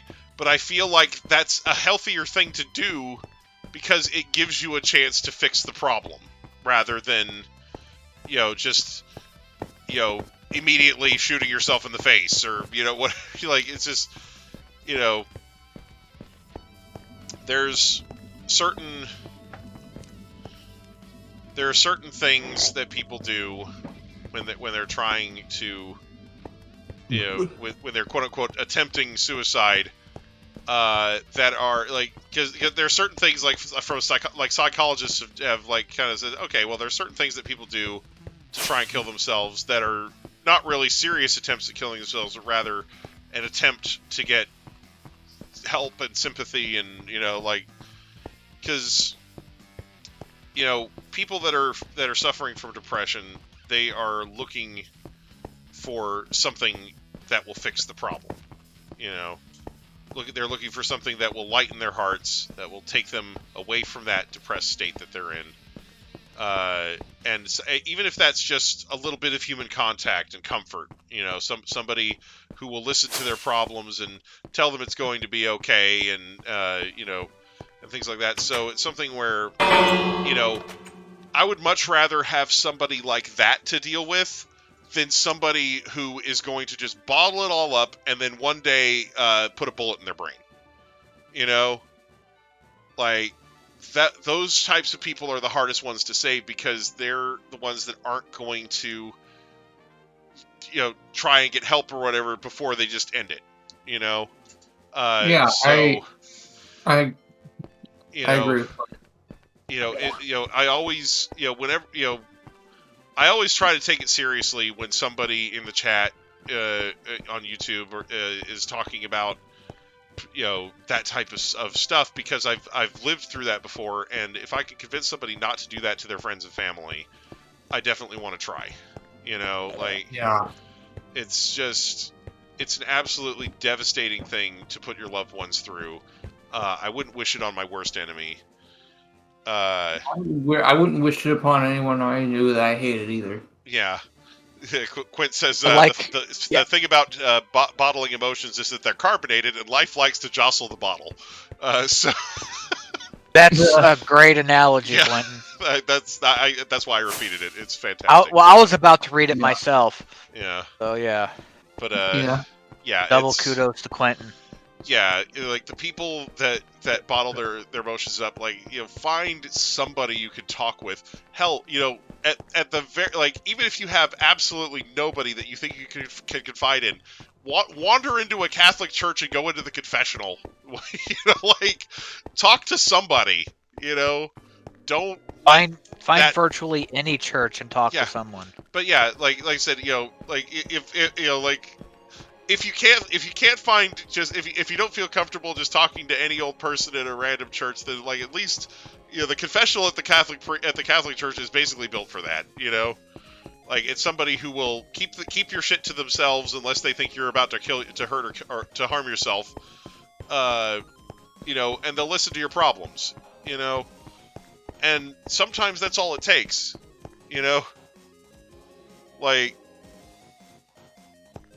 Yeah, I mean, and these people are like I said, these people are used to hearing this type of shit. It's part of their gig. So, and they might have some good advice for you that you're not expecting coming. But I don't know. There are going to be ones that are better at it than others, obviously. But I'm just saying, there are people out there that'll help you. There are suicide outreach hotlines that you can talk to when you're feeling like that too. There's innumerable amounts of resources out there to help people that are near the bottom of the barrel when it comes to life and their emotions and everything. And I just want to encourage anybody who's having dark thoughts to reach out to those types of places when that's happening. Like I said, talking to a YouTuber about it, maybe not the greatest idea in the world, but at least you're talking to somebody. Yeah. I'm not trained to handle these situations, but I'll certainly try. I had some people who had to take care of my situations before. Yeah, I mean. But yeah, I don't know. It's just, it is easy. It is very easy to be overwhelmed by this life of ours and to think that that your existence doesn't matter. There are so many people here on this vast planet, and finding your own niche amongst all those other people can seem like a daunting Herculean task. But even if you don't have some super special thing that you do better than anybody else in the world, there is still only one of you. And to the people in your life, you are irreplaceable. You know, even somebody who has the exact same physical attributes, even somebody who's better than you at card games or board games or boating or fishing or backgammon or whatever, even if other people are better than you at all those things, nobody is going to be better at you than being you to your family. You know, like nobody is better than you at being who you are to your family. You know, and your friends. So that's something that I think more and more people need to take to heart. It's something that there are so many people out there. Yeah, there's so many people out there that don't give their family and friends the chance to really tell them how they feel until it's too late. So, like I said, I just feel like you know, this life's a little too short. Yeah. To end, you know, like this life's already too short. So, you know, maybe you know, stick around through the credits once in a while. You know, like, you know, don't be in such a rush to get to the ending. Maybe see if there's a better scene waiting for you at the end. Don't like, you know? Jump to conclusions to finish the final chapter or something. Right. Yeah. Don't just try to skip to the end. You know, because you might miss something really great in the middle. Yeah. You know, there's a reason books don't start with the last page. Right. You know. Unless you're reading a manga. Well, you know. But then that's the first page, and then it's gotta. Yeah. From all of us here at Aerosmith to all of you, wherever the heck you are, remember, the light at the end of the tunnel might just be you. Good night. Yeah. I don't know. Or, you know, depending on which tunnel you're in, it could be an oncoming train. But, hey, I made that joke about a month ago. I know. Come on.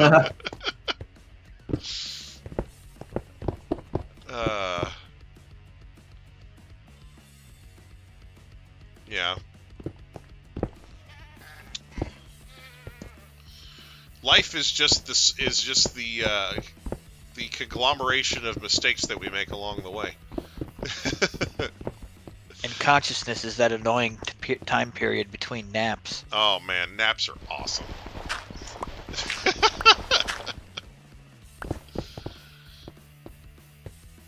can see why most of us spend so much of our lives doing that. Yeah, now I understand why cats sleep all day. Right. They've figured out the answer to life and making it work. They're like, my only problem. I can take a time machine to my next meal? Sweet. Except mine seems to be addicted to sleeping on me or with me. You know, they don't have any. They don't have to be to work or anything, so they can afford to take all their time sleeping.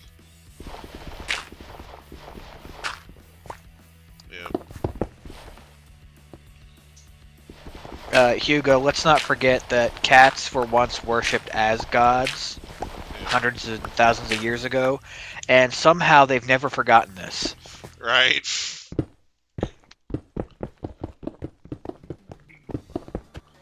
I mean, they're still almost universally celebrated. Yep. I mean, especially on the internet. Uh-huh. Well, it was funny. We had some people come in looking for Christmas presents, you know, because it's that time of year. Ingrained into biology. And somebody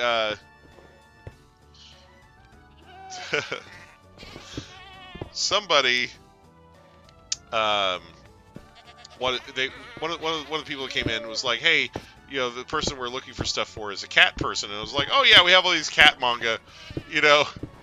And so yeah, I like pointed them to all these manga about cats, and they picked one out, and then and they're like, what about dog manga? And I'm like, well, and then I found a manga that's like, with a dog and a cat every day is fun, and it's like so even the one dog manga we had still had a cat in it, you know.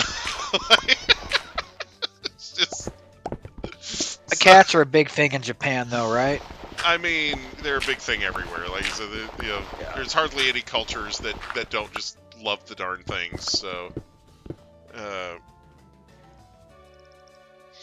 yeah, don't look at JoJo. Yeah, right. Yeah, do not pick up JoJo's Bizarre Adventure. Right. Yeah, you see, that's why I'm suspicious of anyone who doesn't at least appreciate cats. Right. As I forget which poet, author, what have you, who said it, but he said that the reason God invented the house cat is that his children could have the pleasure of caressing the tiger.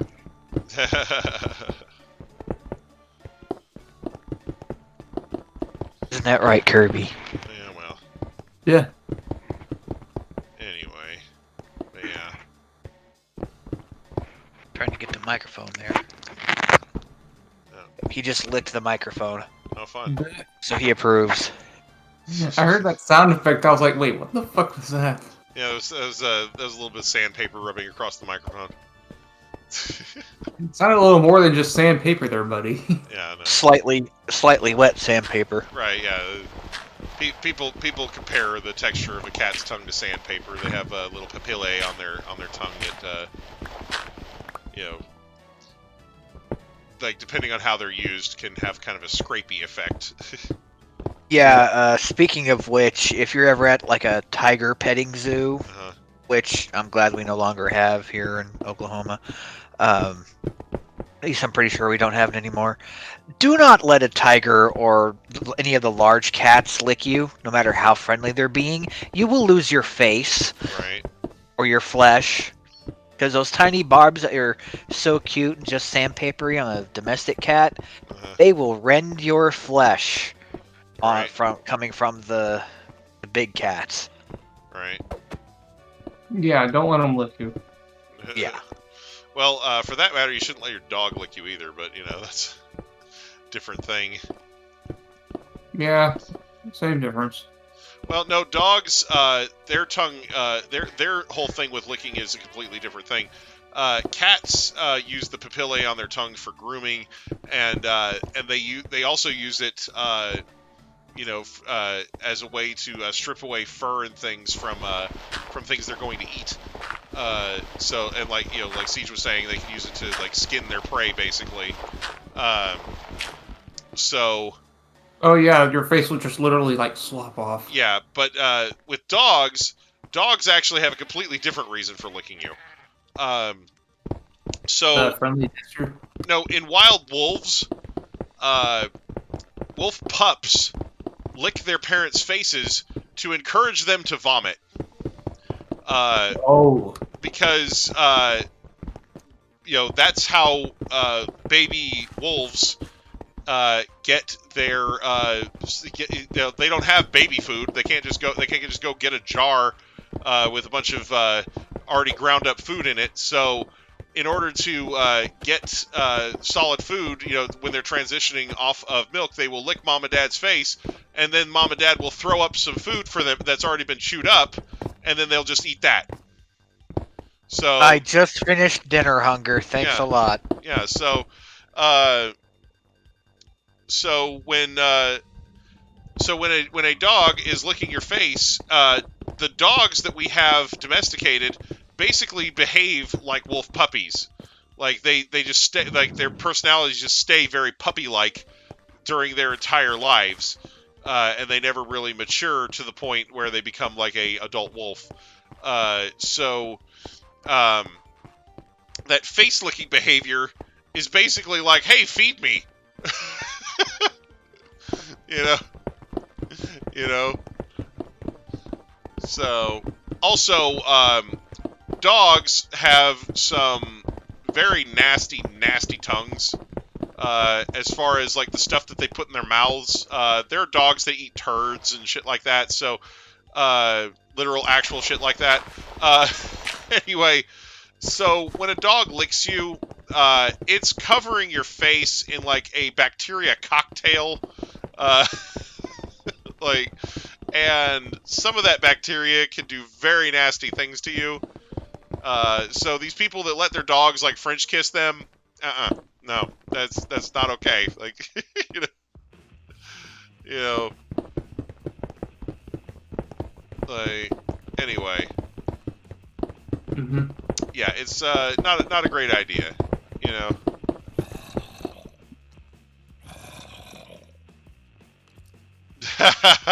Flips the bowl. The cat's literally just flipping its table. It's like, what the fuck is this? Flip. I came here for some food, damn it! Fling the bowl across the room. Yo! Hugo finds a shiny Charcadet. Hugo is slowly but surely finding a shiny for every single fucking mon in the game. My previous cat would play hockey with his food kibble. Well, I'm still trying to shiny hunt shiny iron thorns. Yeah. We pretty much never had to buy him any toys. Jeez. It's like, oh, we got 1 million toys. Just open up his bag of kitty kibble. Right.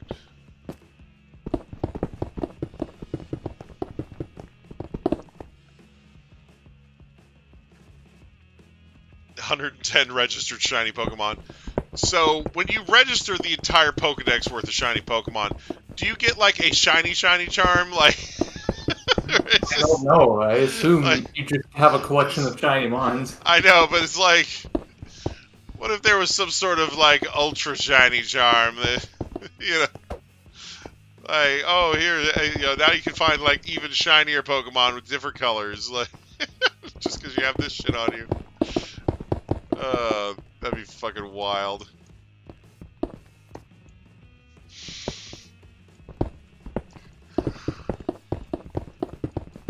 It's like, oh, what's that? Oh, it's one of the new double shiny Pokemon. It's That's where that pink Butterfree came from.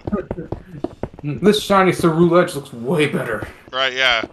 Yeah, shiny Ceruledge that doesn't suck, you know. Right? Oh, man. That'd be fire.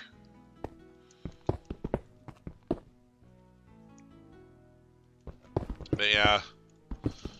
Oh, man. This morning's episode of My Hero Academia was absolutely amazing. Oh, I haven't caught up on it yet. Yeah, I'm not going to spoil it or anything. I'm just going to say that that episode had me like screaming and crying during various parts of the show. It was pretty freaking flames. Oh man.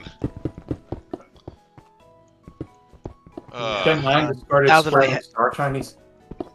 I took advantage of another Hulu Black Friday special, so nice. I'll have access to Hulu for the next year for about $2 a month. Uh-huh. And they have My Hero Academia on there. Oh, nice, yeah. So, and they got most of it in dub and sub. So yeah, Crunchyroll has both as well. Yeah. Yeah. What I find really weird and a little irritating is so many of these streaming services now have what I call streaming DLC, where, for example, you subscribe to Amazon Prime or Hulu, and it'll have their standard stuff, but then they'll have stuff from, say, Showtime or Cinemax or whatever, and you think, oh wow, they've got Showtime and Cinemax stuff. Oh wait, they're trying to get you to do add-ons to your streaming service. Oh yeah, microtransactions for your streaming service. So right. Hugo apparently just found another shiny Charcadet. So now you can make a Mega Man and a Zero. Exactly. And they'll have different eye colors instead of their reverse colors like they're supposed to have. Oh wait, no. So wait, it wasn't. It was a grass blade on its eye. Oh damn. That's unfortunate. Oh, well that I was gonna say that's crazy. Was it full odds or was the I don't know. Crap. Uh,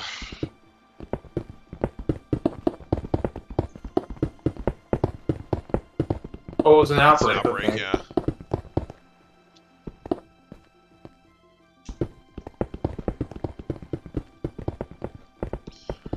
Wee.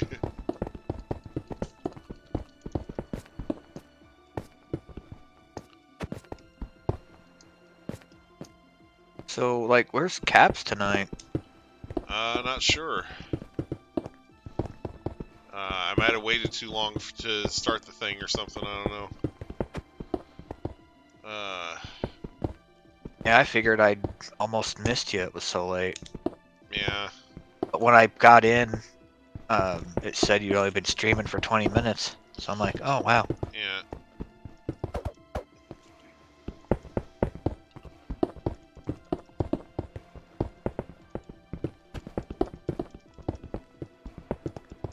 So just as soon as the next to last amiibos have been announced, people are already scalping stuff they don't even have pre-order slips for on eBay. Wow. Uh-huh. It's pretty bad. Can't even go to GameStop and reserve any of them yet. Yeah.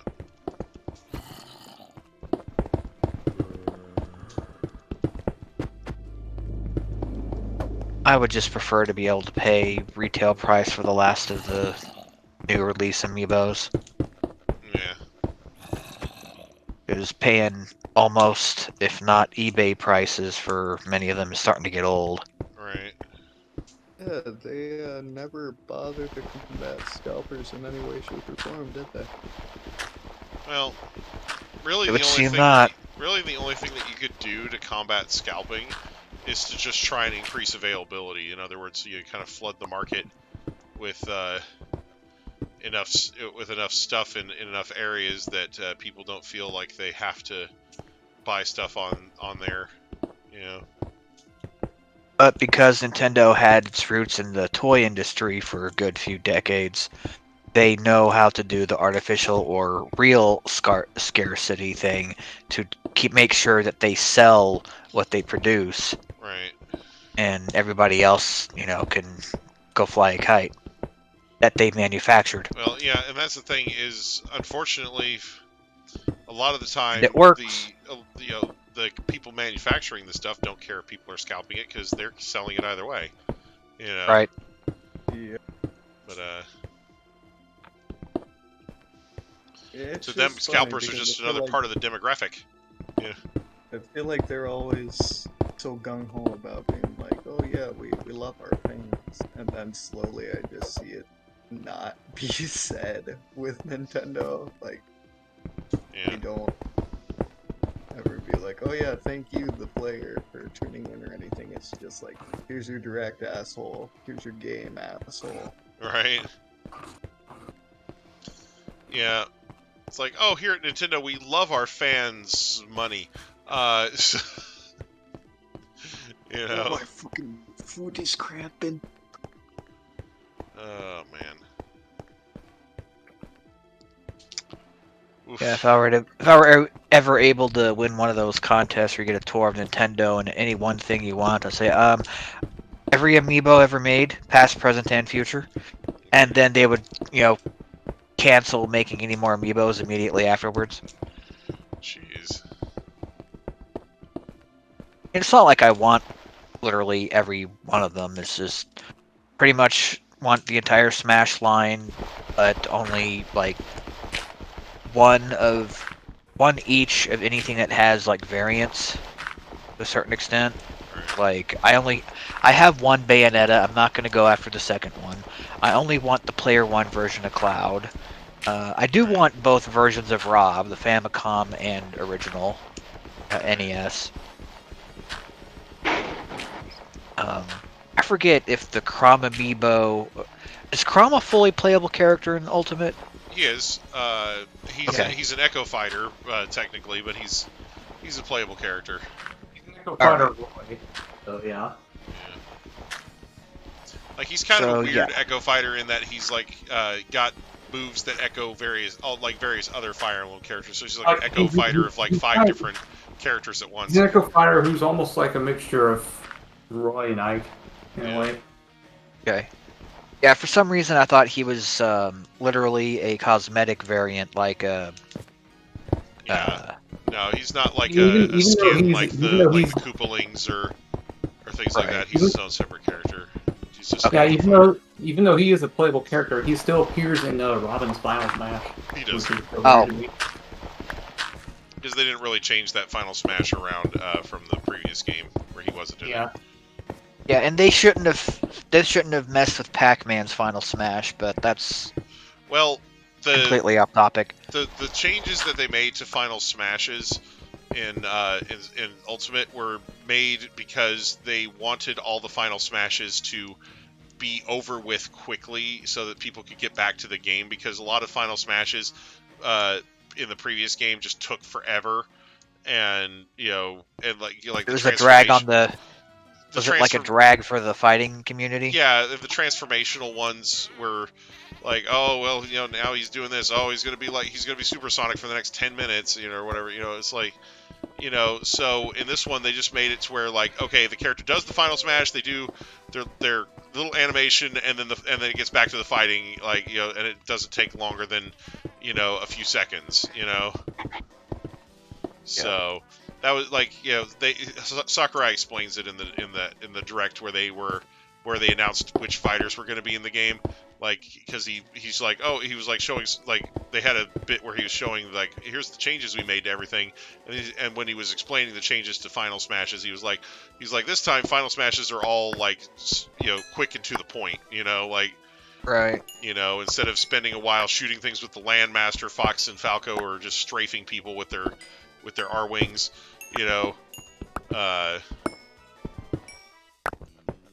all the like instead of transforming and then running around for like a minute as Gigamac, Little Mac just turns into Gigamac, does a bunch of punches, and then goes back to normal. Right. Like. So yeah. Anyways, I want to get like all the Smash characters for the most part, and there's. Let's see, the Samus Returns pack I still want to get. And, let's see, the Yarn Poochie amiibo. Still waiting for my light blue Yarn Yoshi to show up. Oh, jeez, yeah. But, after I fill out the Smash characters and a few others, I'll be done. Yeah. It's just getting the... some of those third-party characters is going to be painful. Right. Joker doesn't seem to be gettable for any less than 70 plus tax and shipping. Right. Hero and Terry aren't nearly as bad. I bet Sephiroth is a pain in the ass. Yeah. Sephiroth is awesome though. Him and Kazuya are the next ones up on January 13th. Pyra and Mithra are going to be a twin pack. Probably going to come out, mid-summer or early or mid-spring, I don't know. And then Sora, they haven't even shown a freaking prototype yet, so he might not be out until like the 2-year anniversary of his announcement. Wow.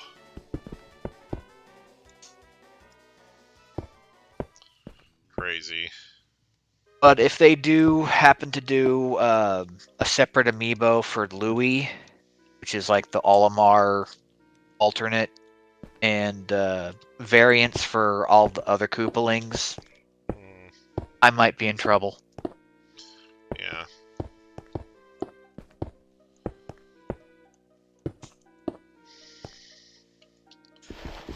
There is a scant handful of Animal Crossing amiibos I would want.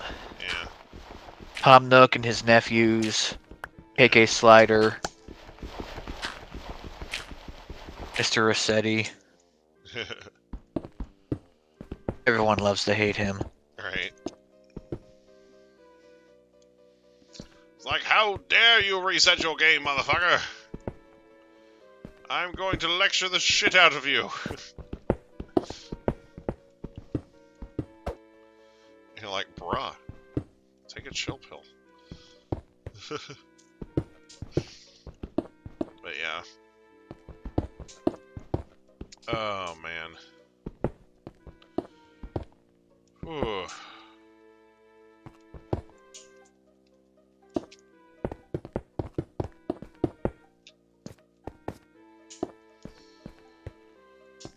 Oh, jeez. I do not. Keeping you up? Where the portal No, is. like, I could have ended the stream a while ago, but, I wanted to get a little more done. Yeah.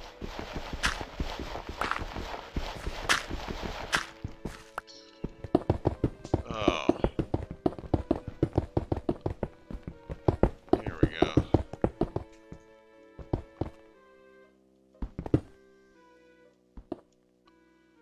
Oh my gosh.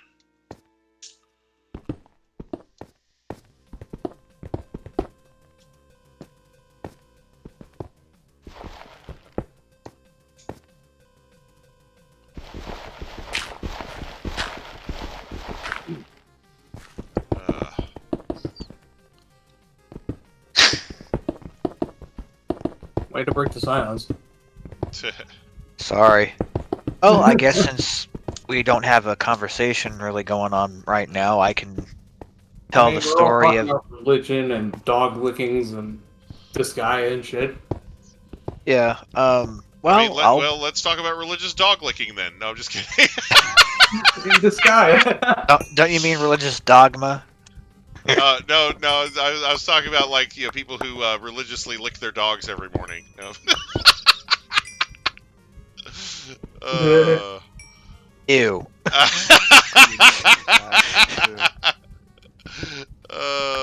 Just ew. We'll call it the dog mating ritual. No. You. No. Rose. Blech. So, since we have a captive audience of, I don't know, maybe 3, including chat, I'll go ahead and tell the story of something beautiful that happened just yesterday. And of course, Hunger is going to have to sit through hearing it for like the 4th or 5th time. Oh, that story. Yeah. Alright, So, guys, it's time to end the stream. No, I'm just kidding. Good night, everybody. No, it's a beautiful Christmas story. It was So the night before Christmas and all through the realm. Like, Hunger, please. I So anyway, I've been trying to help out this friendly acquaintance of mine who is a single father to a energetic young whippersnapper, and giving him rides for a ridiculously discounted price wherever he needs to go to take care of stuff, and to pick up his kid for school and daycare and so forth. Last year, what I did at one point was I spent some money at some arcades, got addicted to coin pushers, and used most of the tickets that I got to get all sorts of stocking stuffers and goodies for the kid. And I loved seeing his face light up when he opened a giant stocking full of stuff, and decided to do the same thing again this year. Plus, his father and I had yet to have a chance to really hang out and just sit and play games, so the general plan was that we take care of his errands, and I buy him brunch, and then we hang out at my place and play some games together, and we go pick up his kid. I shower the kid with gifts and buy them dinner. Well, unfortunately, the dad had a bad case of food poisoning, so right after we had brunch and took care of his errands, I ended up taking him back home until it was time to pick up the kid from daycare. We go and pick him up from daycare, and we get to their place after picking up some takeout, and I have the kid open up the gifts. We assemble his new game of Rock'em Sock'em Robots, wherein I beat him senselessly, repeatedly. And his dad walks out for a few minutes, and for a moment I started to think, geez, he's been gone for a good while. Hope he's not going to ditch the kid with me. He comes back and he's bearing a package of gifts from apparently from his school or his daycare, and he tells him he could open the one basket of gifts and basically play with them while he tries to sleep it off. I'm trying to put the stuff back in a orderly fashion, and next thing I know, the kid is trying to hand me something. And I'm like, what's this? He says, oh, well, I just received this as a gift, but I already have it, so I want you to have this. And it's a copy of Sonic Forces for the Switch. Of course, I know the game is not universally loved by any means, but it's the gesture that really gets me. So I'm like, are you sure your dad's going to be okay with this? Let's go talk to him. So we go to the dad's room, and he gives his approval. And I tell him, now, kiddo, you usually around this time of year, if you take this game to the store after Christmas, you can usually get credit towards something else. You get something that you like that you don't have, like the new Sonic game that's just come out. I said, so I want you to think about this before you give it to me. So he thinks about it for like maybe 10 seconds. And he says, no, I want you to have it. I want you to play it. I want you to explore it and have fun. And that I was misty-eyed the whole way leaving there. It's like this little bugger is a good kid. And it's like, I know at least I'm making a difference in this kid's life, because he was giving a game to me. Now I have this sitting on one of my shelves right now, and I really don't even want to open it. I want to put it in like a collectibles frame and hang it on my wall, because I know that if I'm ever feeling bad one day, I can look at that hanging on the wall and remember the day, like a 10-year-old kid gave up a Christmas gift for me because he wanted to give it to me. That made water come out of my eyes. Well, that was So, a nice little holiday story. Right. Yeah. So Merry Christmas, everyone. I fully enjoy the season because it's giving season. Yeah. Down in Whoville, they say, Siege's heart grew 3 sizes that day. Alright, anyway. Okay. Alright, well, I think we're going to go ahead and end off the stream there. Alright. Yeah, thank you all. In case I'm not on the next stream, Happy Merry everything, everyone. Alright, yeah. Thank you all so much for watching. I do hope you enjoyed. We'll be back with another podcast next week, leading up to Christmas, so I look forward to that. And of course, as always, I do hope everybody has a great day. Bye-bye. Good night, everybody. This is the way it had to end. Good night.